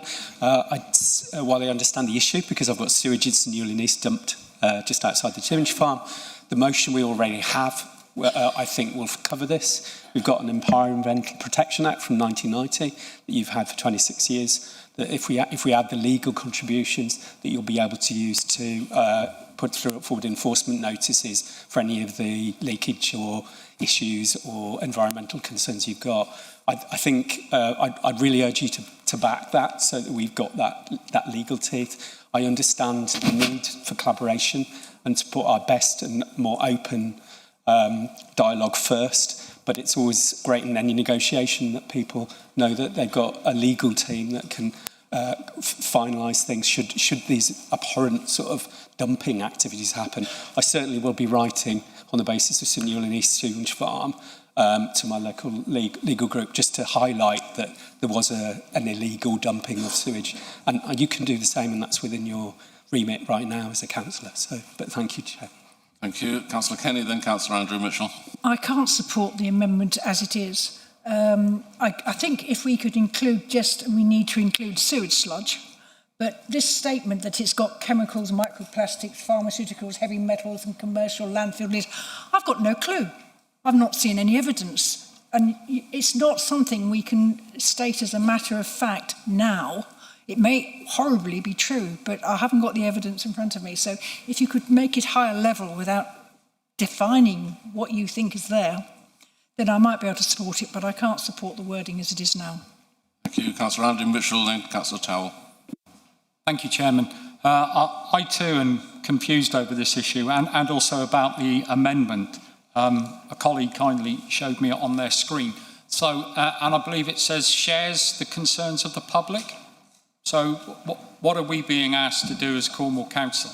I don't know enough about this. If what has been said, it's certainly new to me and it's certainly of a concern to me. And I would like to know more information. So I would urge the proposer to please withdraw this as an amendment, move it forward at the next full council as a full amendment in its own right, where officers and the proposer can give us all more detail. I certainly want to see more detail. But I'm also confused as to what sharing the public's concern, what outcome it's trying to achieve. Thank you. Councillor Towell, then Councillor Parson. Can I just call a point of order? Can we just move to the vote on this amendment, please? Because everyone's saying the same thing. Seconded.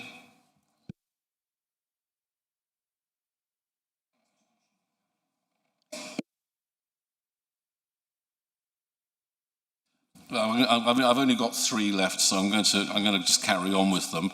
And I would say, Councillor Laborde, you don't get to come back. Can I have a point of order? I'd just like to know if the amendment fails, can I return it as a motion? Next time? Yes. So I can still put it to the vote and then bring it back as a motion if it fails? Because the only reason I added this was to be included in the Water Summit. Let me take some advice.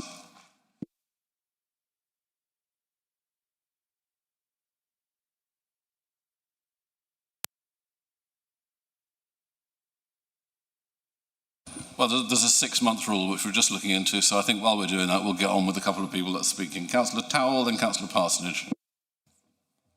I'll be very quick because it's already been pointed out that we're all repeating the same thing.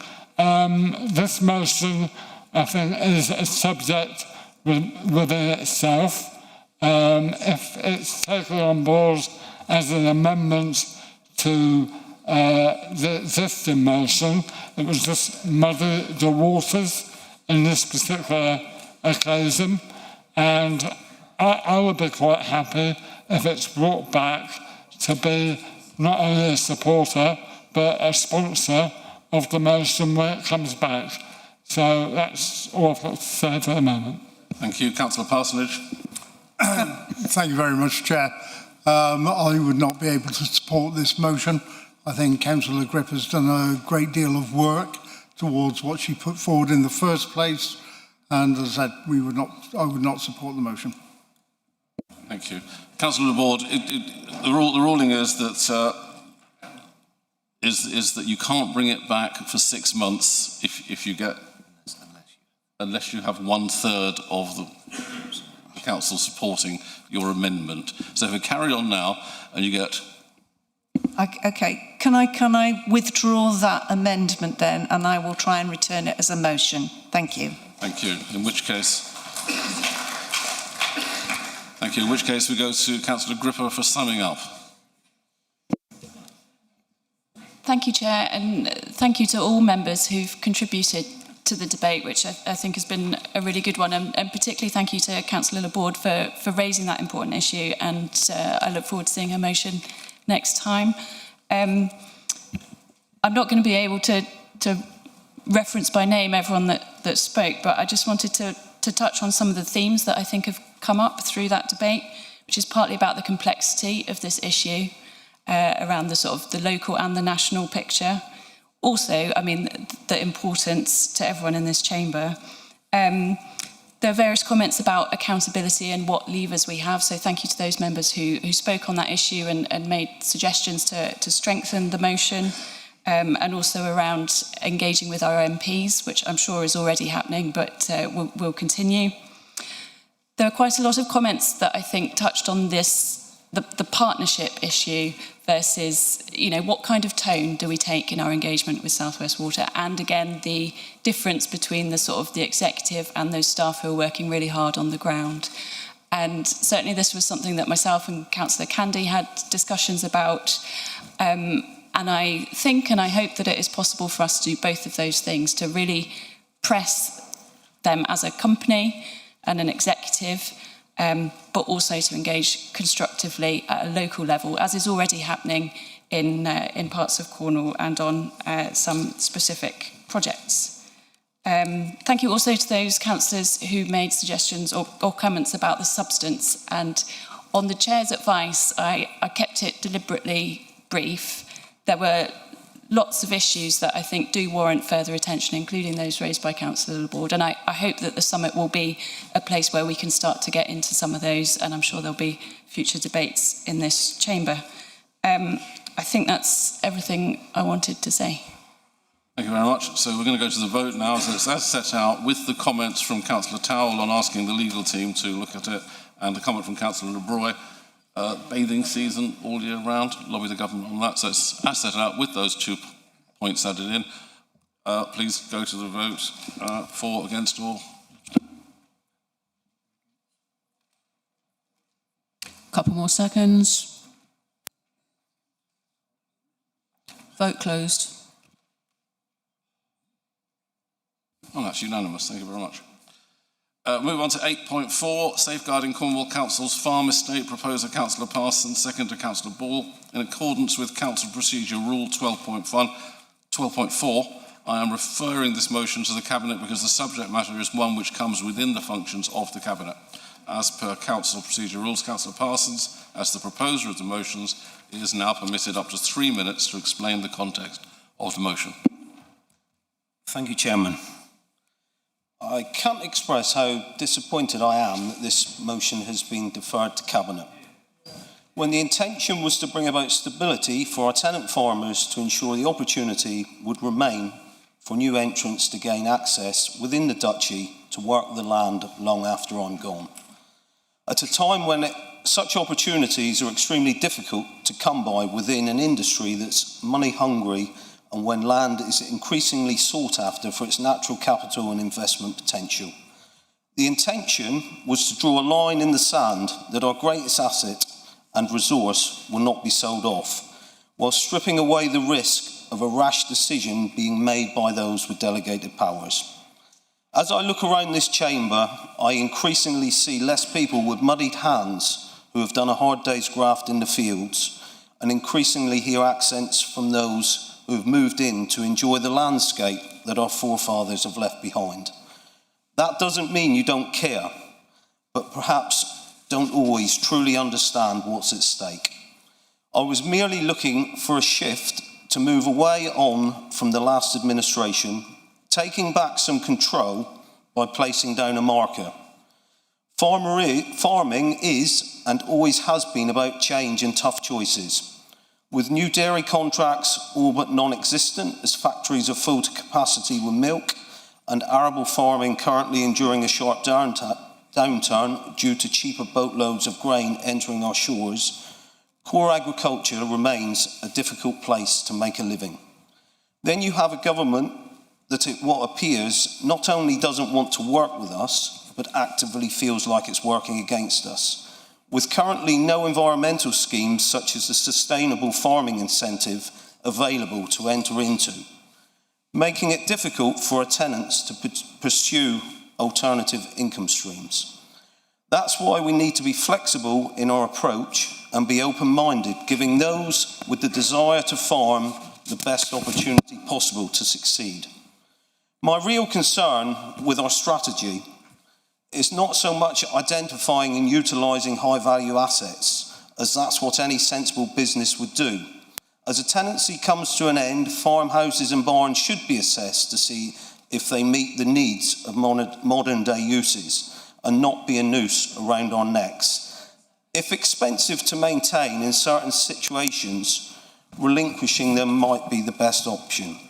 But as the drive for amalgamation and efficiency continues, what happens when we reach the point when there are no more houses and barns to sell off?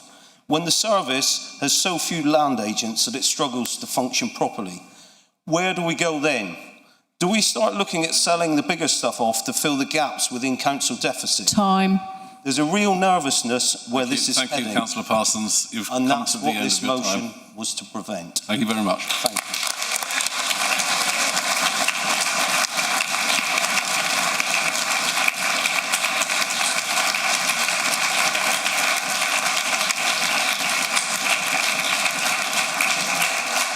Thank you. I'll arrange a meeting with the Cabinet member and relevant officers and for your supporters. On to 8.5, provision of mobile phones or a second SIM card to elected members. Proposer, Councillor Pete Mitchell. Seconder, Councillor Ewart. And I know where you are these days. So. Thank you, Chair. Councillor Mitchell. It's the first motion I've put for some years. And Adam Painter and I worked on the last one. Can I just apologise for a second there? So excited at being able to find you in here. I forgot to say that in accordance with Council Procedure 12.4, I am referring this motion to the Constitution and Governance Committee because one of its responsibilities is to advise the appropriate Cabinet member in relation of such member support, financial and operational issues as may be raised from time to time. But as per Council Procedure Rules, Councillor Mitchell, as the proposer of the motion, is now permitted 3 minutes. I was just getting into the flow then.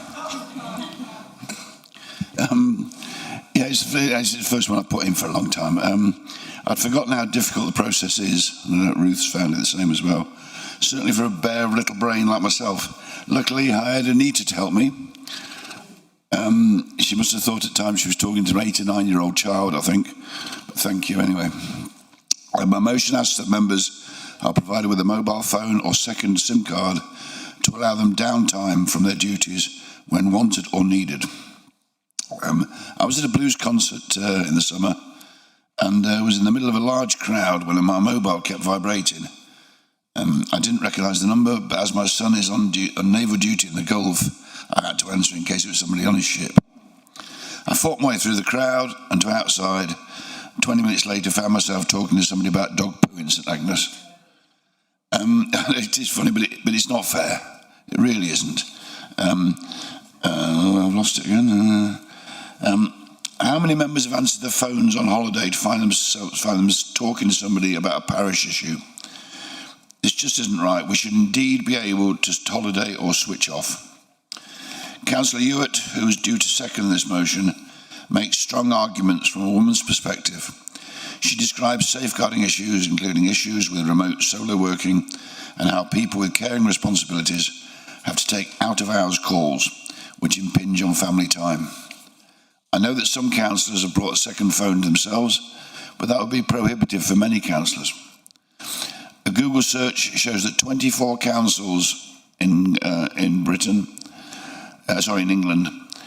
provide phones to their councillors, alphabetically from Avon to West Sussex. 3 give councillors expenses or allowances, leaving only 2, us and Devon, with no enhancements.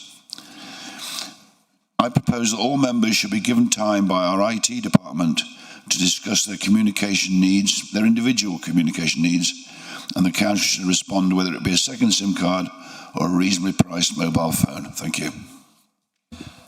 Thank you. I'll arrange.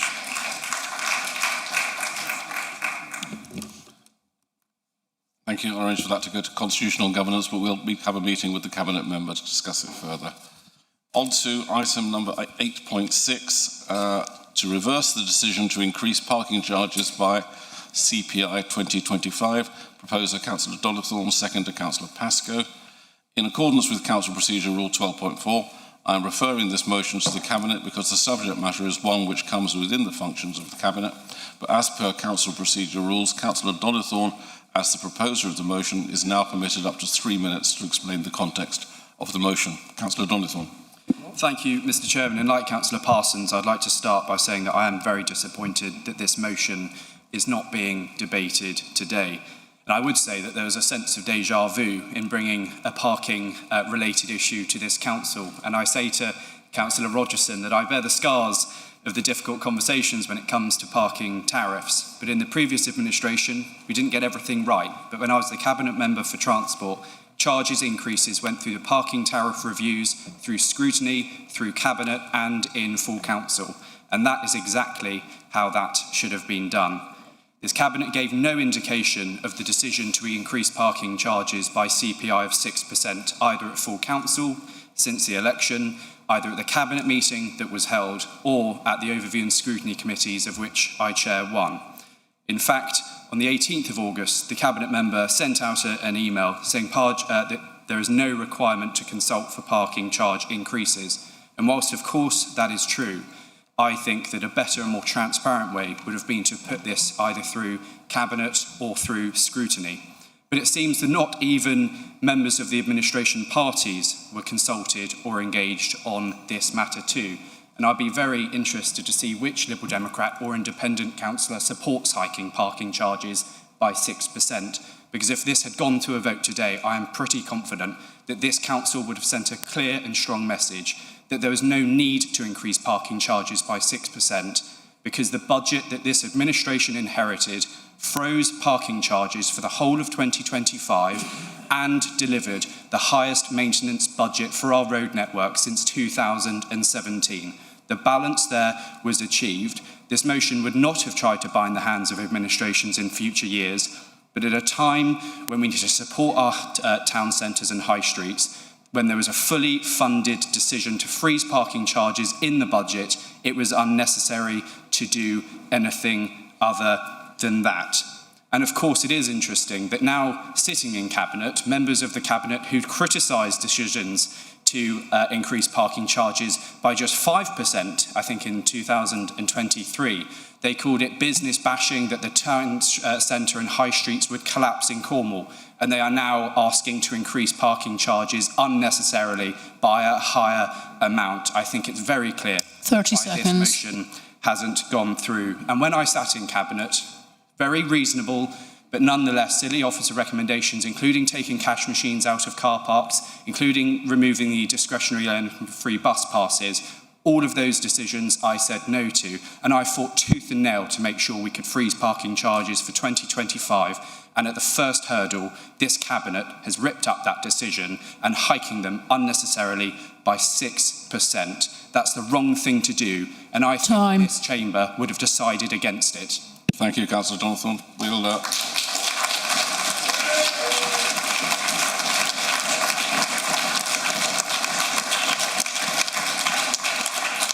Thank you, Councillor Jonathan. We'll arrange some meetings with Cabinet for you. And on that happy note, we'll break for lunch. 45 minutes, back at 1:30, please.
Okay, members, if you'd like to take your seats and we'll get on.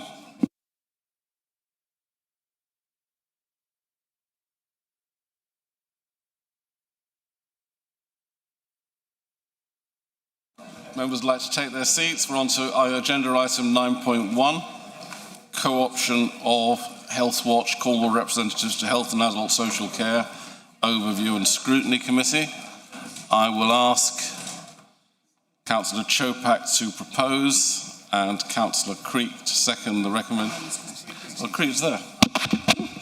Councillor Creek to second the recommendation on page 71. Are you happy to do that? Yep, thank you, and hopefully this will be the shortest item on the agenda for today.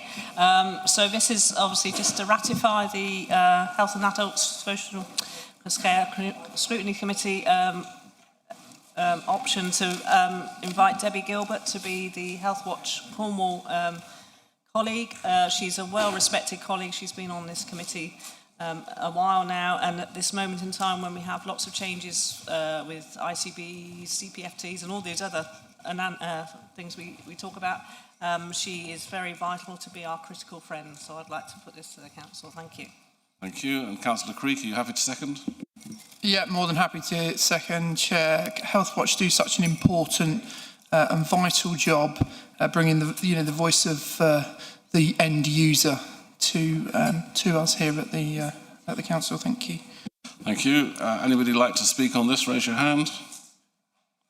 Councillor Clements. Thank you, Chair. Just to echo what the Chair and Vice Chair have said, it is a critical role and it's really beneficial to have somebody that knows how we work. Thank you. Oh, Councillor McKenna. Thank you, Chair. Just simply to say in my Cabinet position, very happy to support this. The government, I think, is proposing to abolish Health Watch, and I think the more we can support them, the better. So thank you. Thank you. If that's the end of the debate, then technically we go back to the proposer, but do you have any more to add? No, thank you, and hopefully thank you for your support. Thank you. And the vote will now be open. Please vote for, against or abstain using the options.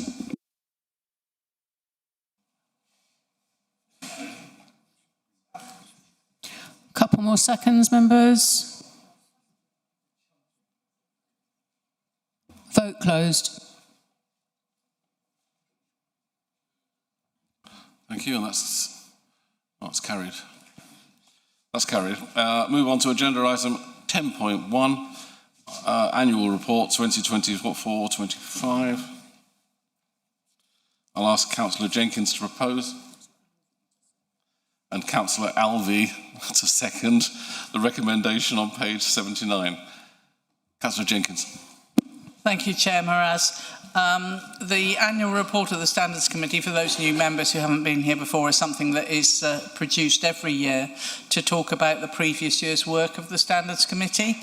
So obviously I wasn't chair during that time period, but I was also on the committee, so I can say it's a very true record of the work that was done in the last year, and also some challenges that are coming up and opportunities. The key opportunity is that we're still waiting for implementation of the recommendations from the Committee of Standards in Public Life, which is hopefully going to give us some more opportunities to apply sanctions to those people who are persistent offenders, and also the opportunity to enable lay members who are a very important and integral part of the Standards Committee to be able to have a vote on items there, which is something that this council has campaigned on for at least the last 12 years, if not longer.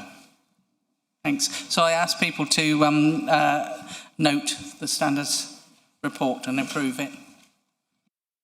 Thank you. Councillor Alvey, as a member of that committee, are you happy to second? Very happy to second. I've endorsed everything that Councillor Jenkins has just said, so very happy to second. Thank you. Does anyone wish to make a comment on this?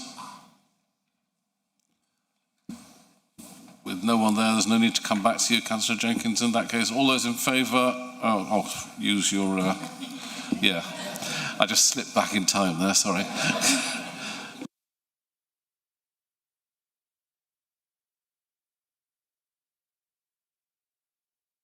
Couple more seconds. Vote closed. Thank you, that's passed. Move on to item number 11.1, Street Trading Policy Review. I'll ask Councillor Moorcroft to propose and Councillor Sawnby to second the recommendation on page 97. Councillor Moorcroft. Thank you, Chair. Street trading is regulated by Cornwall Council under Schedule 4 of the Local Government Miscellaneous Provisions Act of 1982. This part of the Act gives power to the local authority to manage where and how street trading takes place in order to manage environmental and safety implications. The Council's street trading policy is due for its 5-yearly review, and following an extensive consultation with street traders and other stakeholders, the Licensing Act Committee have carefully considered all the consultation responses and the officer's comments, and are recommending today that the Council adopt the revised street trading policy, which has been approved by the Licensing Committee. Finally, on behalf of myself and the Licensing Committee, I'd like to express our sincere appreciation to Julie Flower and her team for the exemplary work undertaken throughout the consultation process and in the preparation of the final document. Their professionalism, diligence and thoughtful contributions have been invaluable, and we are deeply grateful for their efforts. Thank you. Councillor Sawnby, are you happy to second?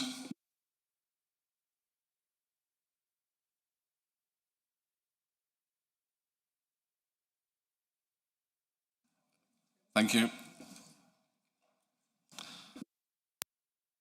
So, anybody want to comment on this? Put your hand up. No? Then we'll go straight to the vote.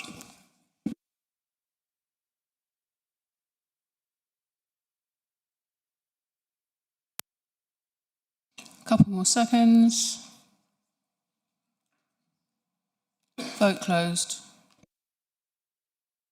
And that's passed. Thank you very much. Move on to 12.1, appointments of Audit Committee lay member. I'll ask Councillor McGowan to propose and Councillor O'Connor to second the recommendation on page 127. Councillor McGowan. Thank you, Chairman. Happy to propose the recommendation for Elizabeth Searle to be appointed the independent lay member for the Audit Committee for an initial 4-year term. Following a comprehensive recruitment process, Ms Searle was the preferred candidate and brings vast experience in the health and social care sector within Cornwall and also worked within the Audit Commission. We think she'll be a really great addition to the Audit Committee. Happy to propose the recommendation. Thank you very much. Councillor O'Connor, are you happy to second? Thank you, Chair. Just to echo the sentiments of Councillor McGowan there, after an extensive recruitment process, Elizabeth Searle will bring benefit to the Audit Committee and is a fantastic asset, so I'm happy to second that. Thank you.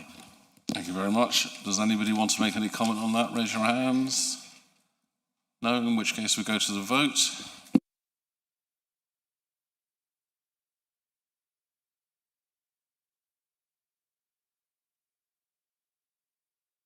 Couple more seconds. Vote closed. Thank you, and that's passed. Right, item number 13, questions from members to members of the Cabinet. Members will be aware that the Council agreed that 60 minutes be allocated for questions from members to Cabinet. Members are not required to give advance notice. Please raise your hand if you have a question you wish to ask so that my Vice Chair can make a note of your names. Please keep your hands up until the Vice Chairman has everyone's names. Each member must identify which Cabinet member their question is for, and they will be able to ask one supplementary question based on their original question or the response. In accordance with the Council's decision in January 2023 on supplementary questions, any member wishing to put one will have 30 seconds to do so. Questions should relate to the duty of the Council, specific remits of the Cabinet portfolios. I would ask that questions and responses are kept as brief as possible so that as many members as possible have the opportunity to ask their questions, and I would appreciate it if, as far as possible, members refrain from asking parochial questions, as these can be dealt with more appropriately outside of the meetings. Any questions that cannot be dealt with during the 60 minutes can, of course, be raised with the Cabinet member outside of the meeting. And have we got all of the names? No, I haven't. Right. Hang on, just keep your hands up.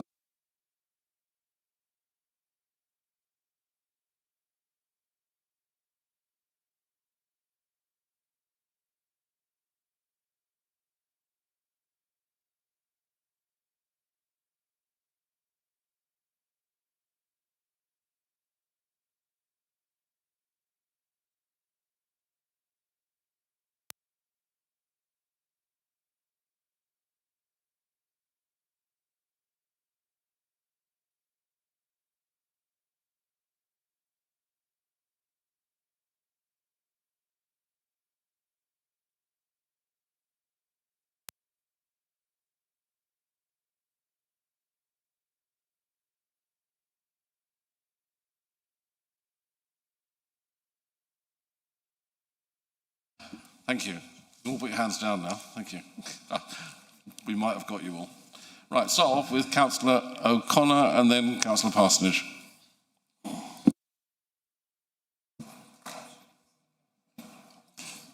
Thank you, Mr. Chairman. This question is to the portfolio holder for resources. First of all, I want to express my thanks to the portfolio holder and also officers for answering a set of questions that I posed a couple of weeks ago. I appreciate that was an extensive ask.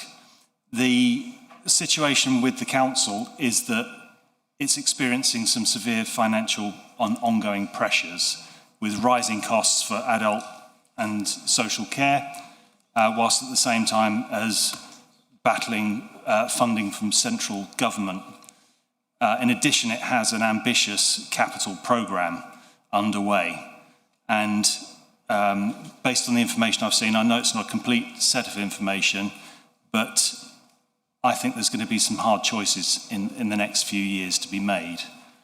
My question is, given the change in global and national financial markets, particularly with the yields on long bonds, sorry, somebody ring.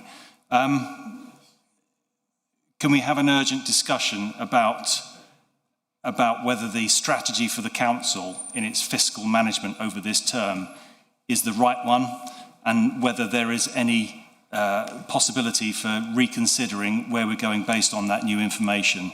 Thank you. Thank you, Mr. Chairman, and thank you, Councillor O'Connor, for your question.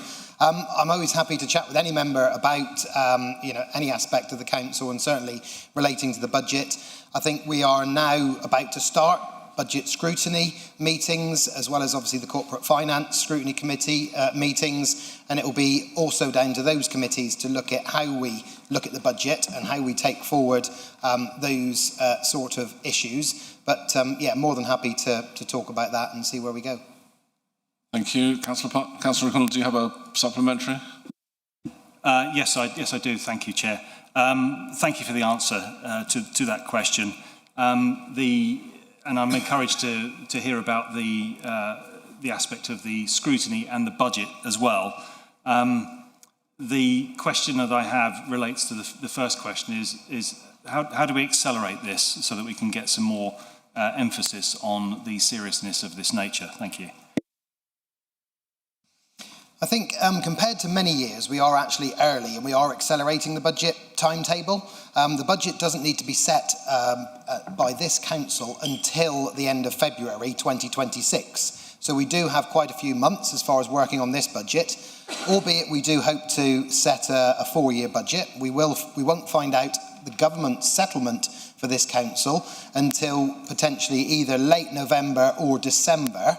So I think we will be working a little bit with the problem of not knowing exactly the allocation that this council will get from central government, and that is quite an important number to know. But we will work, as quickly as we can, and I think those scrutiny meetings are now in the diary, and that doesn't exclude other meetings that might happen as far as if there are any informal meetings to deal with the budget. So I think we do have time to make changes and look at how we build next year's budget. So, I am confident we can get that done. Thank you. Thank you, Councillor Painter. Councillor Parsonage, then Councillor Cadle. Thank you, Chair. My question's for the leader. No surprise. There are so many questions raised from your announcement this morning and to the response to the public questions. And I wonder if you would consider providing early visibility of your announcements as we go forward. So I'll limit my questions. As the Fifth Nation strategy is being driven by Mebby and Kerno's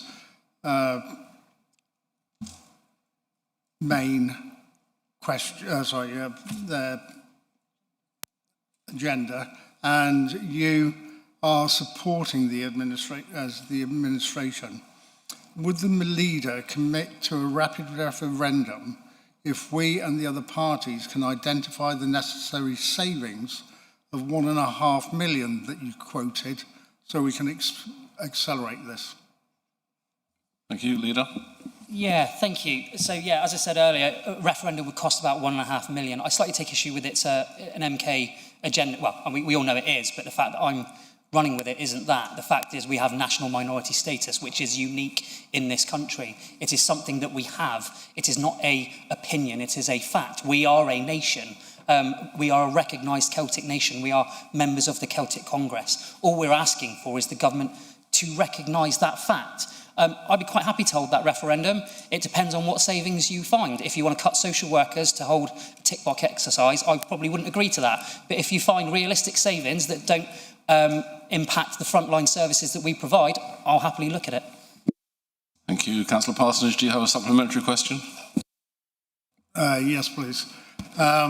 No, not a tick box exercise, and I know politics goes that direction.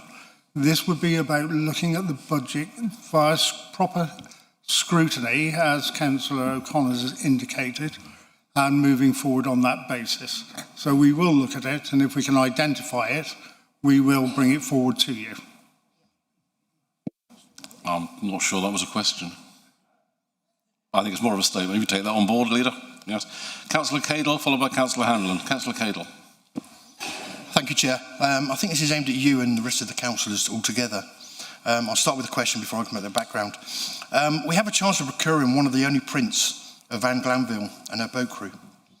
If we could get it framed, and would it be possible to find a home for her in County Hall with a placard stating what she has achieved for Saltash, for Cornwall and for women's sports? Anne Warren was born in Saltash in 1796, at a time when women were in a low regard for men in the sporting world. In the 1820s, she married John Glanville and became Anne Glanville, as she's cleverly known as. John worked as a waterman. As rowing was part of their daily life on the River Tamar, and when Anne helped out, she developed strength and skill from working on the water. When John became ill, she took it on full time. In the 1830s, 40s, Anne gathered a crew of women, rowers from Saltash, and started training for races. They rowed in the traditional Cornish gigs, the six-oared boats. It was during this time that recognition started coming in for being the only female team to enter in men's competitions. At Henley, they gathered huge crowds racing against men's teams. At Liverpool, her team won against male crews, sparking national attention. Then in 1842, the Saltash Amazons, as they became known... Sorry, Councillor Cadle, I think you've asked for us to hang up a picture, is that right? That's correct. But you need to know why. And who's paying for it? I'll pay for it if it has to be. Right. So I think we have to pass that to the leader on the cabinet decision. Yeah, I'm not really sure if this is for me. I don't know if it's a chairman's thing. Happy to look into it. Maybe Saltash Town Council want some input on that as well. Maybe they'd like to hang it in their offices. I think we can have a further discussion on it. Perhaps send me an email outside of this meeting. Well, let's meet. Councillor Cadle, I'll happily meet with you and the leader, and we'll discuss what we can do to recognise this lady, which sounds entirely valid from what you've said. Thank you very much, Leader. Thank you very much, Chairman. Is there a supplementary part to this, or no? No, we're speaking to Saltash Town Council at the next meeting. Thank you. I'll organise a meeting. Thank you. Councillor Hanlon, followed by Councillor Towell. Thank you, Chair. I've actually got two questions to two different portfolio holders. You're only allowed to have one, I'm afraid. But you're allowed to ask a question and then a supplementary that relates to that question you've asked, and that's it. So can I come back with another one after?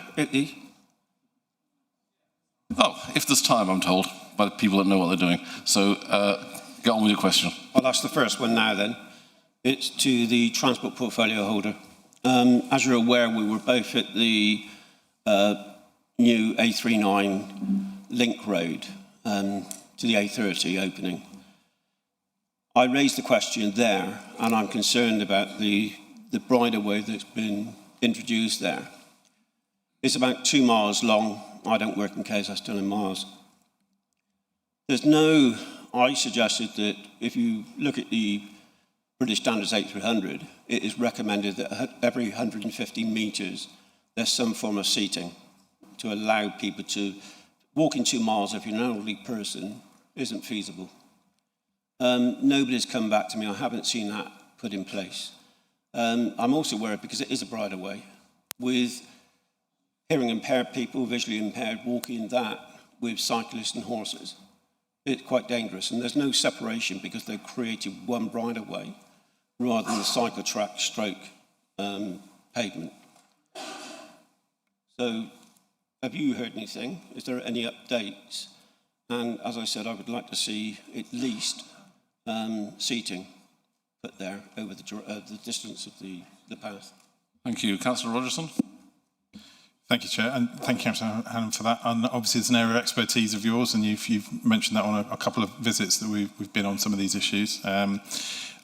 I hadn't had that put formally to me as a question about that particular project. I know you were discussing various things with contractors at that meeting, so very happy to take that away and look at it. Obviously, we want facilities that are funded to be appropriate for use by everybody. That scheme has got at a point where it may be difficult to sort of make a lot of changes, but possibly seating and so on. So I can't commit to expenditure obviously here and now, but I'm happy to have an email exchange probably with Councillor Hannon. We'll go from there.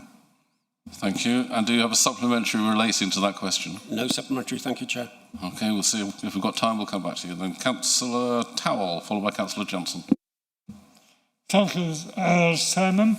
My question is to Councillor Marrington.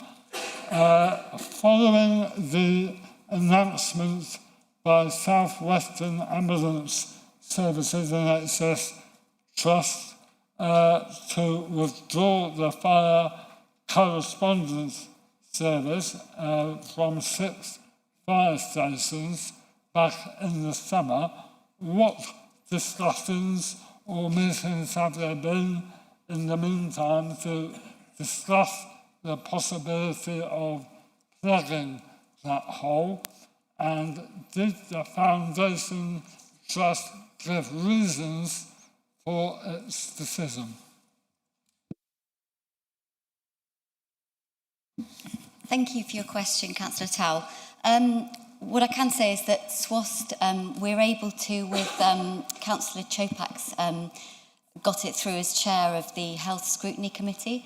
What we'll be doing is we have asked some questions of SWAST, but we will actually be calling them to the 8th of October meeting to answer questions from members that have affected areas with the co-responding issue.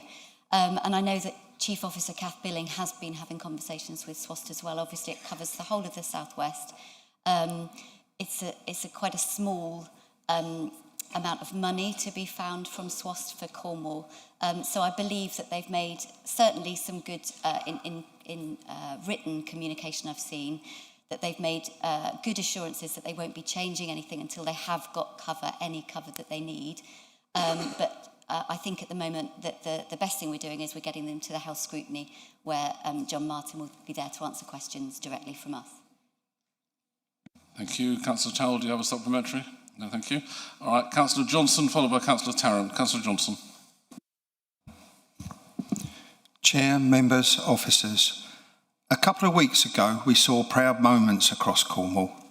Children in their new school uniforms stepping into a new year, with hope in their hearts and parents cheering them on at the school gates.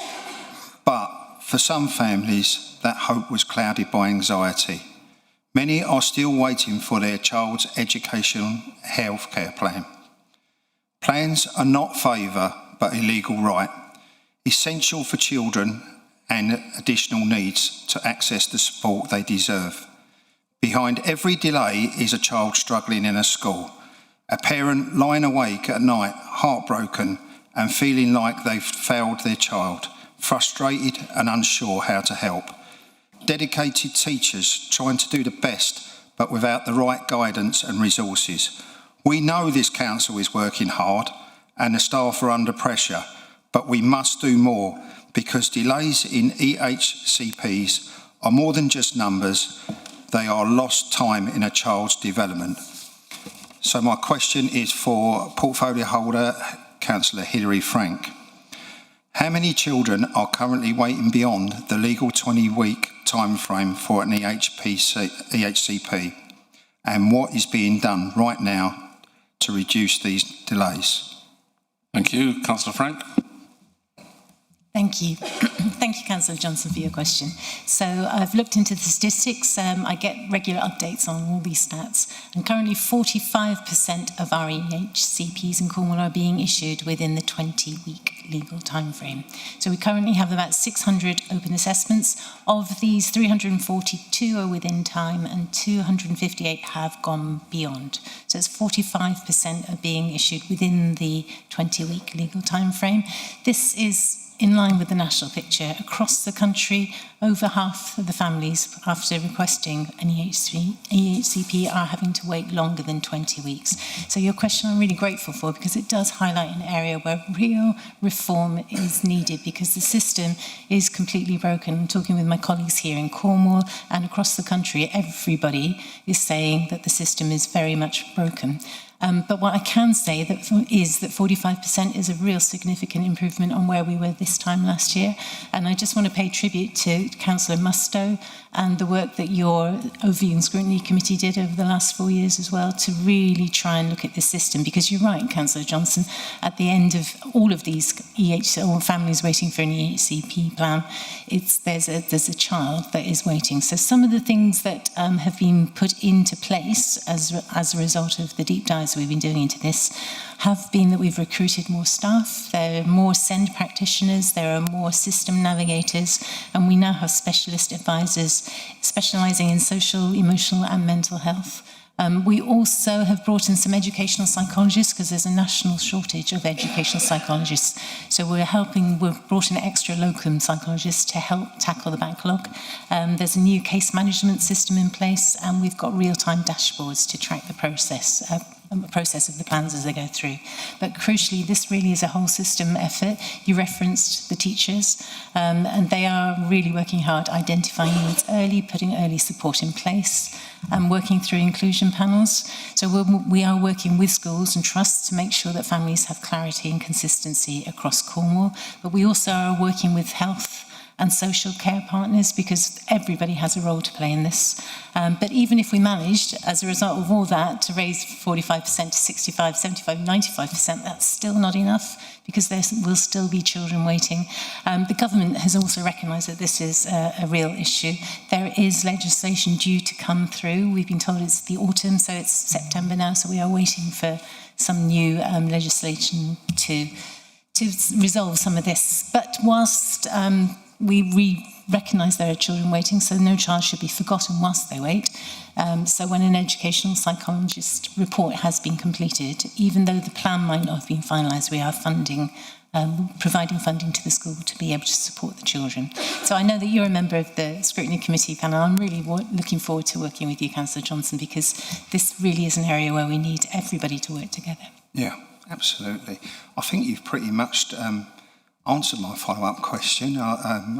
What support is available for families, schools while they wait, and how are we ensuring no child is left behind during this critical time?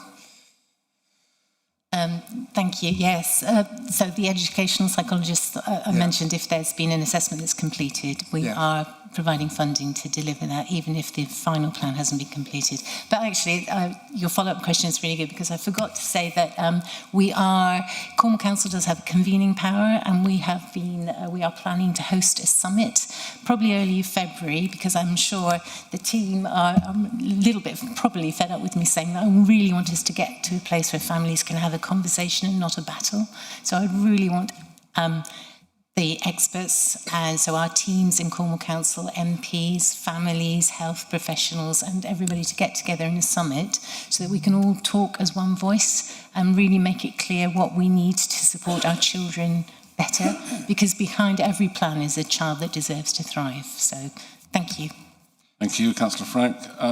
Councillor Tarrant, followed by Councillor McGowan. Thank you, Chair. This is a question for Cornwall Council Leader, Councillor Lee Frost. And I wondered, do you agree with the Lib Dem MP for North Cornwall, Ben Maguire, who opposes the geothermal plant near Camelford? Or do you agree with your Cabinet Member for Economic Regeneration and Investment, Councillor Tim Dwelly, who is in favour of the geo plant?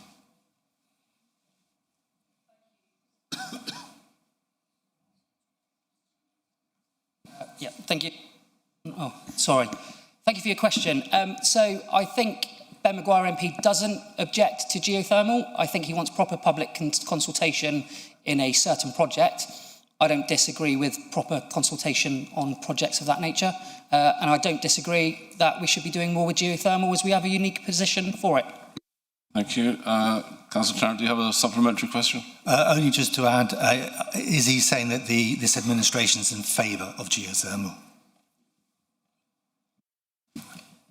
Cornwall Council has always supported geothermal projects, and I don't see it's going to change anytime soon. Thank you. Councillor McGowan, followed by Councillor Evans. Councillor McGowan. Thank you, Chair. Question for Councillor Rogerson. Relates to one of the public questions earlier today around the Mid-Cornwall Metro. And you mentioned a £1.5 million annual subsidy for 3 years until the line reaches financial sustainability. The question is, who determines whether the line is financially sustainable, and what if the line doesn't reach that position? Will Cornwall Council be required to continue subsidy going forwards, and or will the service be put at risk? Thank you. Thank you, Chair, and thank you, Councillor McGowan, for the question. Patronage on that will be measured and recorded, so we can see what the uptake of that is.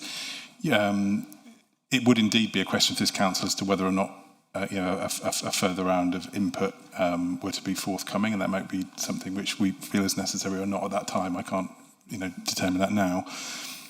Beyond that, obviously, what we would hope for is that the line is a success, and then we can look at making the case to the operator or whichever subsequent operator is around that we can increase frequency on bits such as the Newquay stretch of that, because there are communities on there that would want an even better service. And I think that as we see more growth in development and more integration of the transport solutions in that area, that's something we'd aspire to. So this is something to get the project underway and in operation, and then we review that, look at the patronage and decide where we are in a few years' time.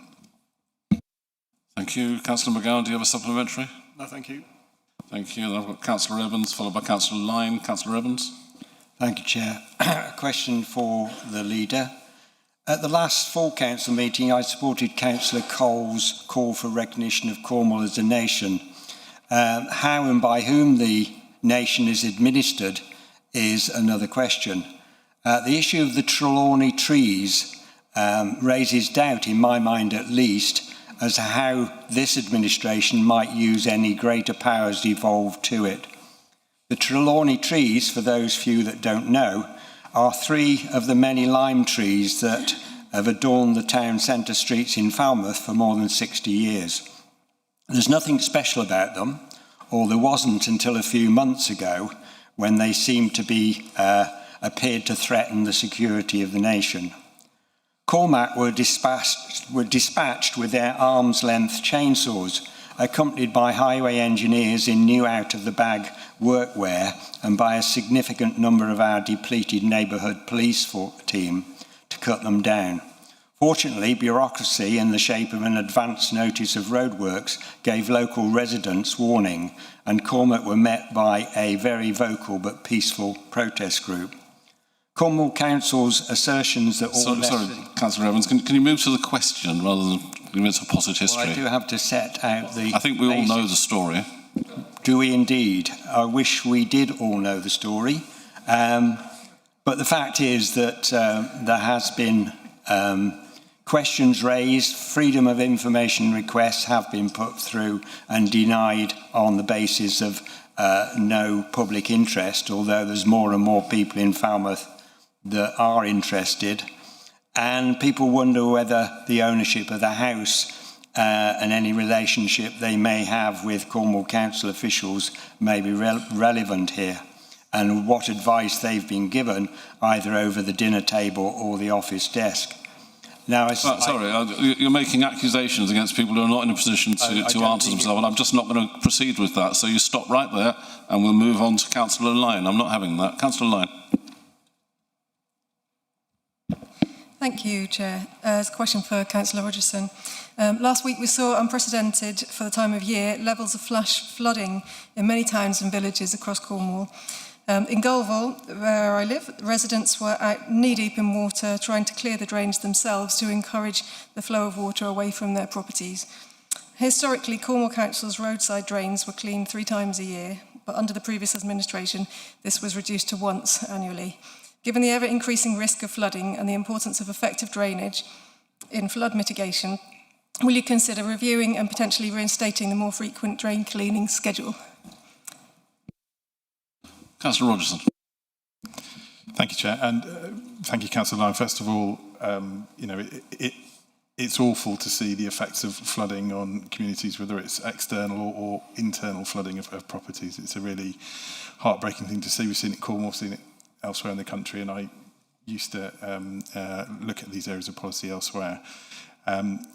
Certainly, I can look at that decision by the previous administration. And it may be something that overview and scrutiny might want to take a view at and consider based on the evidence that's coming forward for communities like yours. So perhaps it'd be something I could discuss with the chair of the relevant committee about whether that's something they have time to do. And if not, I mean, I would certainly obviously meet with the councillor to talk about how they're affected and to look at that. One thing is that however often they are cleaned, if we have a storm that brings down a lot of leaves at this time of year when they're coming off the trees, they could have been cleared, a short time before and then clog very quickly with the rain that comes. So that we can't do all of it. But I think looking at how that maintenance works, if there are particular areas there it's more of a problem than others at a higher risk, those are all the sorts of factors we need to consider. Thank you. Thank you. Councillor Lyne, do you have a supplementary to that? Okay, then we go Councillor Tudor, followed by Councillor Alvey.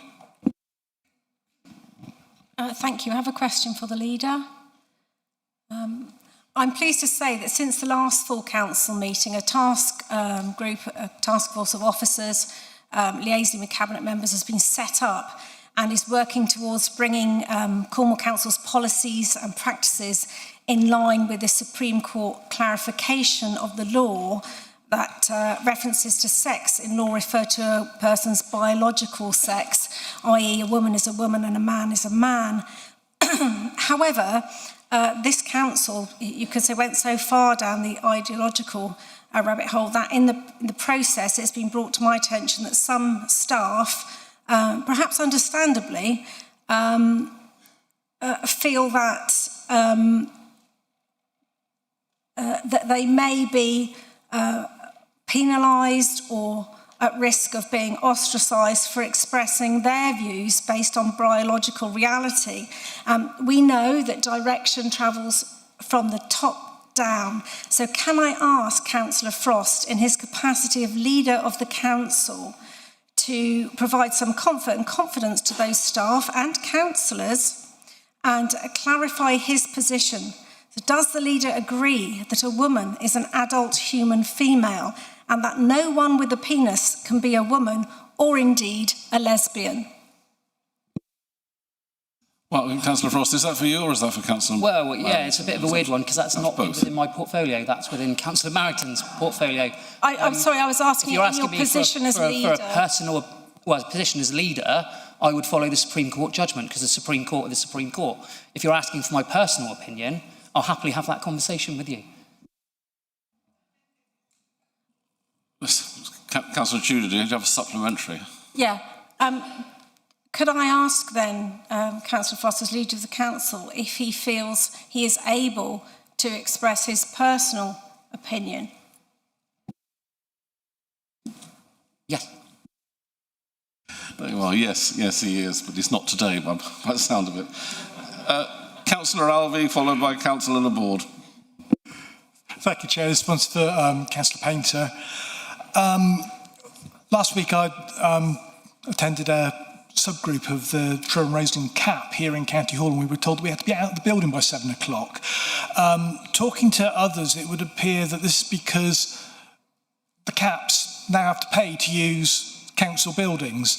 And I just wonder if this could be looked at. I appreciate that for some CAPs, meeting in other community venues is more appropriate in town and parish council facilities, and they may be charged for those by that venue. But bearing in mind that this is a council building and the CAPs are a council function, why are we expecting the CAPs to actually pay to use them?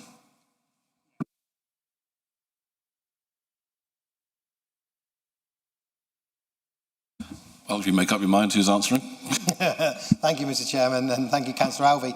I wasn't aware of that. Our CAP meets in various public buildings, but not Cornwall Council-owned buildings. I will find out and get an answer back to you and copy in all members.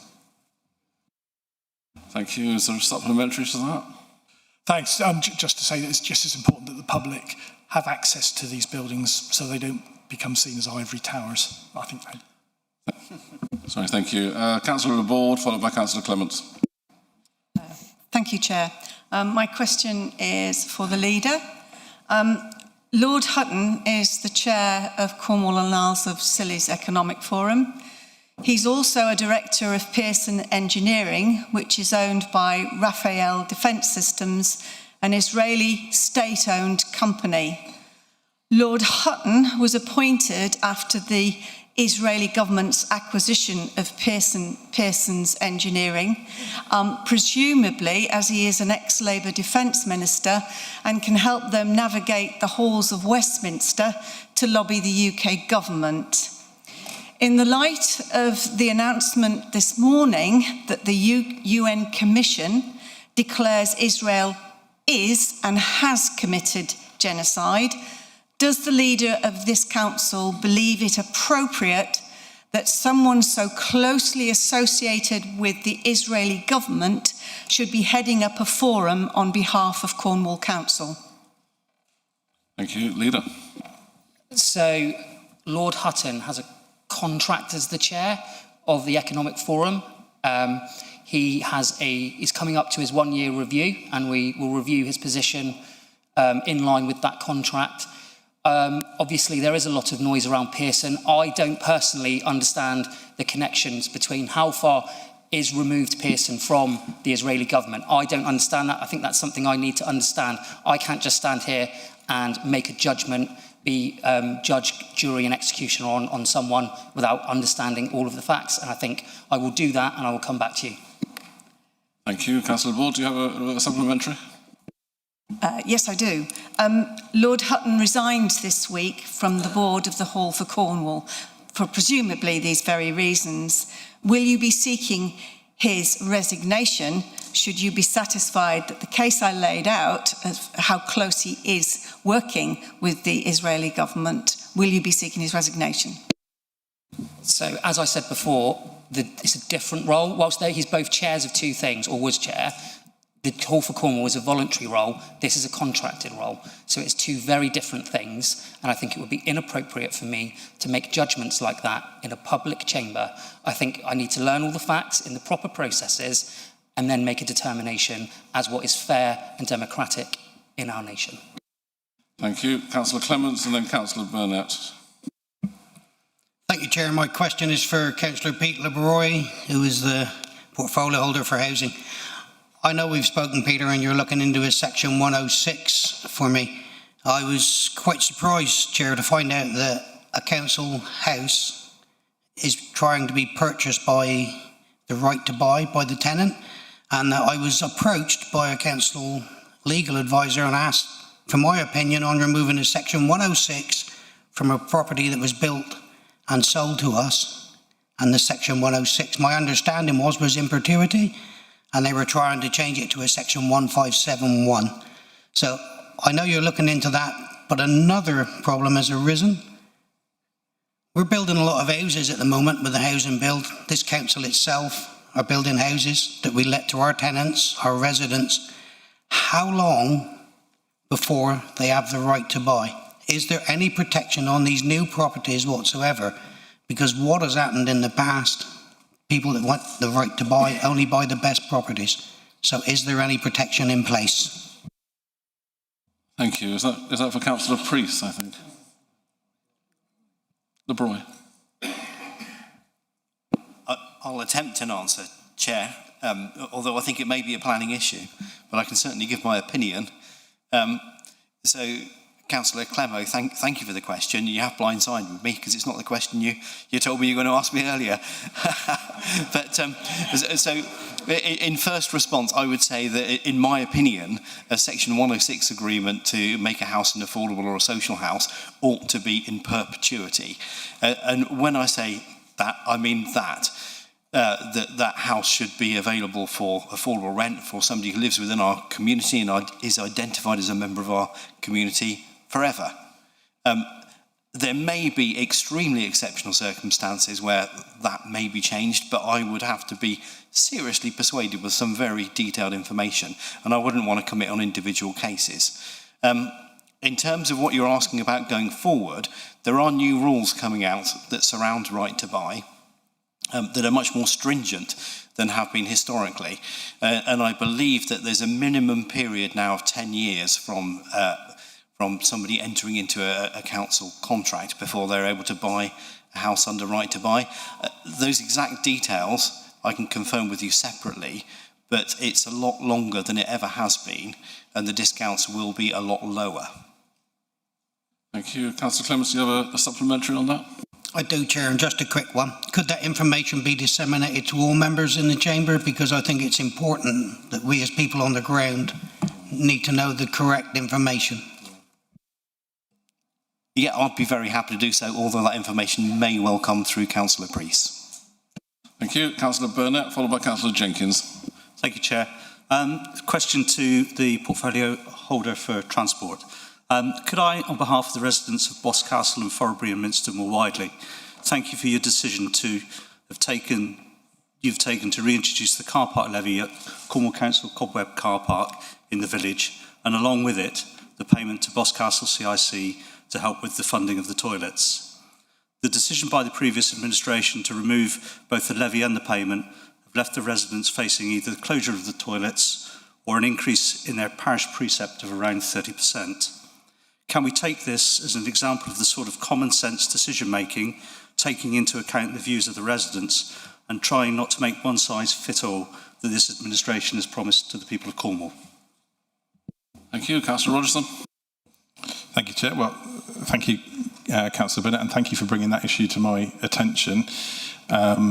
Given your quite proper rulings on what we could and couldn't debate earlier on about car parking, I wasn't able to sort of make a contribution to that discussion. But I think there are, as members will know, I've emailed everybody to ask for issues around the car parks in their divisions and for those to bring on. I'd like to thank members for those replies that I've had so far. We'll keep those going to the end of the month. What I would like to do is to make sure that the car parks work the best that they can for those communities, whether they're town centres, rural ones, coastal ones, whatever they are. And I don't think necessarily that you know, 4 tariff bands and so on, that things have been corralled into necessarily meets the needs that we have in front of us. So while we had the discussion about increasing things by CPI to maintain the position, within that, obviously, I hope that we can come up with flexibilities for things that will work for residents and visitors alike. Thank you. Do you have a supplementary? No, thank you. Thank you. I've got 5 left and we've got 20 minutes, so we can keep them reasonably brief. We might get back to Councillor Hanlon. And if Councillor Evans worked on a non-inflammatory version of his question, we might even get back to him. Councillor Jenkins, followed by Councillor Donathorne. Yeah, thank you, Chair. My question was originally for Councillor Dwelly, but in his absence, perhaps it might be appropriate for Councillor Painter to answer it. It relates to our farm estate and the fact that quite often people in the community seem to know that there are things going on, or somebody's given up a tenancy and it's not going to be relet, and various messages going out there without any involvement of the local member in any sort of decision making on that. And I wondered whether someone could give me some assurance that if any farm estate was being considered for any different use, or for selling off, or even reletting, that the local member should be involved at the earliest opportunity. And could I have some assurance on that, perhaps? Councillor Painter, is that you? Essentially, it's Councillor Dwelly, but I'm happy to answer in his absence. Yes, thank you for the question. It is something that we always used to make sure that we did, along with our no surprises policy. I know the farms team has had quite a lot of changes over the last few years, which hasn't helped with continuity as far as making sure those things happen. And obviously there's been lots of changes to how the farms estate has been managed and overseen by members as well. So I will ask the estates team to look at that, and when there are changes, to make sure the local member is made aware as well, because as you say, you do tend to get that, and those like myself who have farms in our divisions, it is useful to know what's going on with our council assets. So yes, thank you for the question. Thank you. Any supplementary there? Yeah, just a quick one, really. I think it needs to be at the stage where even things are being thought about, because hares get set running, and as a local member, if you don't know what's even being thought about, then it's very difficult to give your local residents any answer. So if we could do that, please. Thank you. So I've got Councillors Donnithorne, Pascoe, Mustoe and Towell. Councillor Donnithorne. Thank you, Mr. Chairman. Unsurprisingly, the question is to Councillor Rogerson. The decision to increase parking charges by CPI, was that a decision instigated by himself or an officer recommendation? I suppose there are two facets to that. You won't be surprised to hear. One is that obviously the officers bring forward what would be usual procedure, and having looked back at things under the previous administration, other than last year, CPI increases have been sort of custom and practice. So that's one of the issues that they brought to me, along with other things. The pressure from my own point of view is he'll be aware that there was a line in the budget around the car parks which were going to be outsourced, that there would be some sort of revenue that would be magically released by those schemes, and other issues that the Cabinet as a whole will be facing in terms of difficult decisions, just in terms of this year's budget, let alone the budgets going forward. So while, as I said in my answer to Councillor Bennett, I will try to be flexible and helpful with local needs around car parks, if it came to what is effectively sort of freezing them, I don't think that's an approach we can take, because the costs are rising, and we want an overall sort of sustainable transport solution that includes appropriate car parking at the right rate. But if costs are rising, I think we need to reflect that. Thank you. Councillor Donnithorne, do you have a supplementary? I do. I'd like a clear answer. No disrespect, but I'm not entirely clear there's an answer to my question, whether this was instigated by an officer recommendation or it's something that you suggested. Increasing car parking charges by inflation doesn't make them more sustainable, it just makes them more expensive. And if this was instigated by an officer recommendation, should an officer come with suggestions such as removing cash machines from car parks and the discretionary element of free bus passes, as they did in the last administration? Time. I said no. Would you say yes? Sorry, Councillor Rogerson. Well, any recommendation that comes to me as a member of the Cabinet, I would consider and look at, because that's in the role. It's the job of the officers to come forward with suggestions. Other suggestions arrive from elected members, from members of the public, and so on, and it's my role to consider all of those things. It's in a direct answer. Was the issue of charges raised to me by officers? Absolutely, it was. CPI increases being sort of, as I say, custom and practice. They said to me, right, this is the situation we're in financially. Thank you. Councillor Pascoe, then Councillor Mustoe. Thank you, Chair. My question is for the portfolio holder for housing, Councillor Peter LeBroy. It is clear that the current housing target set for Cornwall is not achievable. And it's also causing us problems complying with the Cornwall local plan. Now that Angela Rayner has gone, will the administration consider writing to the new Minister for Housing, Steve Reed, requesting that he reset to a more realistic number that we can be confident for Cornwall to deliver? Thank you. Thank you. Councillor Broy. Thank you, Chair, and thank you, Councillor Pascoe, for the question. I think it was just about a year or so ago that the number of 4,421 was parachuted down on us in a meeting, and I remember thinking, I'm not sure that councillors that were around that particular table at the time understood the explosive nature and just the demands on Cornwall and the demands on our resources that number would cause us. Historically, the best I think Cornwall has ever done is delivered somewhere in the region of 3,500 houses. On average, we deliver around about 2,700. So the new target of 4,421 does seem absolutely unachievable. And you're quite right in identifying the pressure that it puts onto our local plan, because it does mean that the numbers that are within our local plan don't prove out a 5-year land supply, and in turn it does mean that we could end up with a developer risking putting a large development somewhere that we would describe in our own patches as suboptimal. So I have been working with officers and talking to them at length about this number. There has been general resistance to the thought that the number could change, but given the change in government, I will certainly consider writing that letter on our behalf. There is another friction that's worth noting is that we are in a housing emergency. We do have over 20,000 people on our housing register and over 800 families and individuals in temporary accommodation. So we do need more houses, but I think a number that is more achievable would be a sensible thing for us to ask. So I thank you for that question, and I will certainly give it consideration. Thank you. Councillor Pascoe, do you have a supplementary? No, I don't, and thank you for your consideration. Thank you. Councillor Musto, then Councillor Towell. Thank you, Chair. This is a question for Councillor Marrington. As I think others have touched on in this meeting, in the early hours of the 29th of August, we saw some quite unprecedented flash flooding at communities around Cornwall.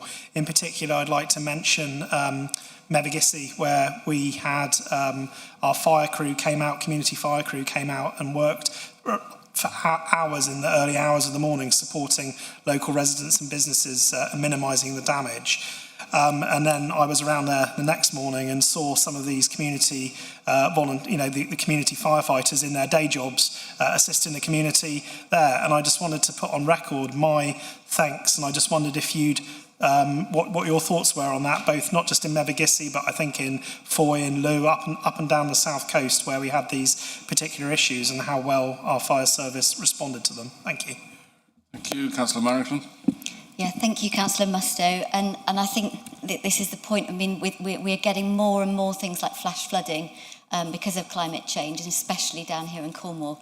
And that is one of the things that the fire service go out to. And there are lots of things that we don't tend to think about, like the road traffic collisions and more need to talk about road safety that the fire service do. But I completely, and thank you, I did see your email that you sent to the Chief Fire Officer about that. And with the Trelander Community Centre again, I've seen that the fire service have been keeping everybody informed, and we're obviously wishing them well. And, the fire service do an amazing job. We were told recently something, and it sticks in my head about, we were told it was 4 Freddos per person to keep the fire service. And we're fighting all these challenges, like, obviously inflation, but redoing the appliances, that they need improvements. And there's different legislation, like in 2021, there's stricter legislation and things that come in. So there's lots of challenges. But as you say, the fire service come out, they do an amazing job, and it's that hidden thing, isn't it? You don't think they're there, but they are there to protect us, and they do their jobs amazingly. So I echo your thoughts. Thank you. Do you have a supplementary? Yeah, just a brief one. I'd just be remiss in my, and thank you, Councillor Marrington, for the response. I'd just be remiss in my overview and scrutiny role not to encourage anyone to respond to the Fire Services Community Risk Management Plan survey for 26 to 2030, which is currently being promoted via our social media, and I'm sure you'd agree with that, wouldn't you? Absolutely would, and I think, somebody correct me if it's wrong, but I think it's open till the end of September. So yes, please do. And it's got some good stats on what they do as well, which is quite telling, all the different bits. Thank you. Thank you. I've got Councillor Webb, then Councillor Cole. Councillor Webb. Thank you, Chair. So my question is to Councillor Painter. Many residents want reassurance that our pensions and council investments are not tied directly or any significant indirect way to companies involved in serious breaches of international law, whether it's Israel, Gaza, Ukraine or elsewhere. Could you confirm whether the Cornwall Pension Fund and related council investments hold any such exposure and outline the checks we use to remove it? Councillor Painter, I think it's you. Yes, thank you, Councillor Webb, and thank you for your early indication last night about asking this question, just so I could make sure that I had a quick briefing. But there is a detailed statement on this matter on the responsible investment section of the Council Pension Fund website, and the Pension Fund also published a detailed list of all its investments quarterly on its website. So the pension fund invests through the Brunel pool, which is a larger pool of local government pensions, and they're responsible for the day-to-day management of the investments. As part of the Brunel pool, we do not invest in controversial weapons, and we expect all of our fund managers to invest in line with the United Nations Global Compact. We also insist that companies comply with all legal requirements and their duty to respect all internationally recognised human rights, including the obligations of the United Nations Guiding Principles on Business Human Rights and the Modern Slavery Act in the UK. So Brunel also use a number of tools to identify companies that are at risk of violating international norms that are set out in the UN Global Compact principles. And they also use EOS, who are an external provider, to review holdings for direct and significant links to high-risk regions as identified by sources such as the United Nations Human Rights Council. So a lot of work does go in to make sure those investments are ethical. Thank you. Thank you. Councillor Webb, do you have a supplementary? In light of that answer, no, I don't. Thank you. Councillor Cole. Thank you. This one's for Councillor Broy. Just heard your response to Councillor Pascoe's question in terms of the unsustainable housing targets being imposed upon us. You said councillors were not aware of the implications. By God, we were. You mentioned, as the flip side, talking about the housing emergency and the need for housing for those in need. But the implications of this target, saying we have a no 5-year land supply, that we have housing policies that can be given no weight, it means that in areas like mine, land that should be coming forward as exception sites are now coming forward as 100% open market developments. So this whole philosophy that this is going to deliver housing that we need is complete nonsense. My parishes are opposing this. You're seeing plenty of applications coming to central planning very soon on this point. And regardless of how those go, I will also be challenging this authority to challenge the government to step back from an approach which is self-defeating and basically wrong. Do you agree? Joe, I was about to say, is there a question? Councillor Le Broy. Thank you, Councillor Cole, for your educated question. You have far more experience in this than I do, because I know that you have meticulously read every part of every local plan and involved yourself in every dot of ink on every single page. So my congratulations to you for that. When I said about councillors around the table not understand the implication, I certainly would never have intended to include you amongst that group. But I suspected, looking back on it now, that many people probably didn't actually realise the implications at the time. It's only as time has gone on that we've fully understood the ramifications of this particular thing. When you talk about 100% rural exception sites, I have every sympathy for you. And certainly in my community, we've developed out sites where developers have come forward and they've won an application on the basis of the site becoming 100% affordable, and then they delve into, at a latter stage, a viability study where they argue that they wouldn't be able to deliver all of those houses unless some are sold at market rate. And I've always objected to those, and I know, and I've heard you speaking about exactly the same thing too. But you're quite right in what you say. The government policy probably will end up in rural exception sites being lost. And as far as I see it, my job is to make sure that Cornwall is building the houses that we need at prices we can afford, and I'll be doing everything I can within my power to do that. I agree. Thank you. Do you have a supplementary?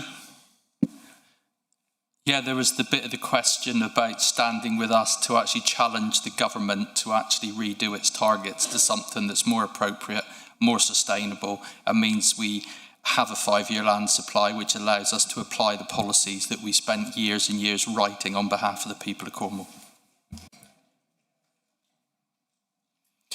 Well, I think the answer is somewhere between what you're asking for and what Councillor Pascoe was asking for in a similar question. So I think I will open the dialogue by writing to the Minister, but I fully concur with what you're saying. I think 4,421 is not only unsustainable, it's undeliverable. We probably haven't got enough bricks and mortar to do it, let alone sites, and let alone the skills and labour force to actually do those numbers. So I agree with you. The number is unrealistic. Thank you. Right, I'll come to the end, and I've got 3 people on my list who've spoken already. I've got 5 minutes left, so it's Councillor Hanlon, possibly Councillor Evans, and Councillor Towell. Councillor Hanlon. Thank you, Chair. My question is to the leader, and it's also for the portfolio holder for adult health and social care. 1 in 4 people in Cornwall have some form of hearing loss, age-related, BSL, or hearing aids. Since becoming a councillor, I've been discriminated on several times within this, from Cornwall Council basically. I've had a hearing just the other week. Prior to the hearing, I also put an FOI into Cornwall Council, and the FOI was for, I wanted to see how many access audits Cornwall Council have carried out since 2010 for all their buildings that they own, all the external spaces that they own. Within the FOI, it came back with a 2-page PDF. And one of the questions was, what hearing loops do you have? How long have they been tested? And I want to see the reports, the monthly and yearly reports as well. Within the 2 pages, so there's no access audits whatsoever. I believe it was something like about 8 or 9 locations, and there were registry offices and things like that. All put an X against hearing loops. Under the Quality Act 2010, it is a legal obligation to have hearing loops in all open spaces, meeting rooms, and areas like this. I even discriminated in here today with the hearing loop system we have. I'm now told that Cornwall Council only have 4 access audits since 2010, and one of them's mine. So the question is, when is Cornwall Council going to be more accessible for everybody? So we're talking about not just its hidden disabilities as well as visual disabilities.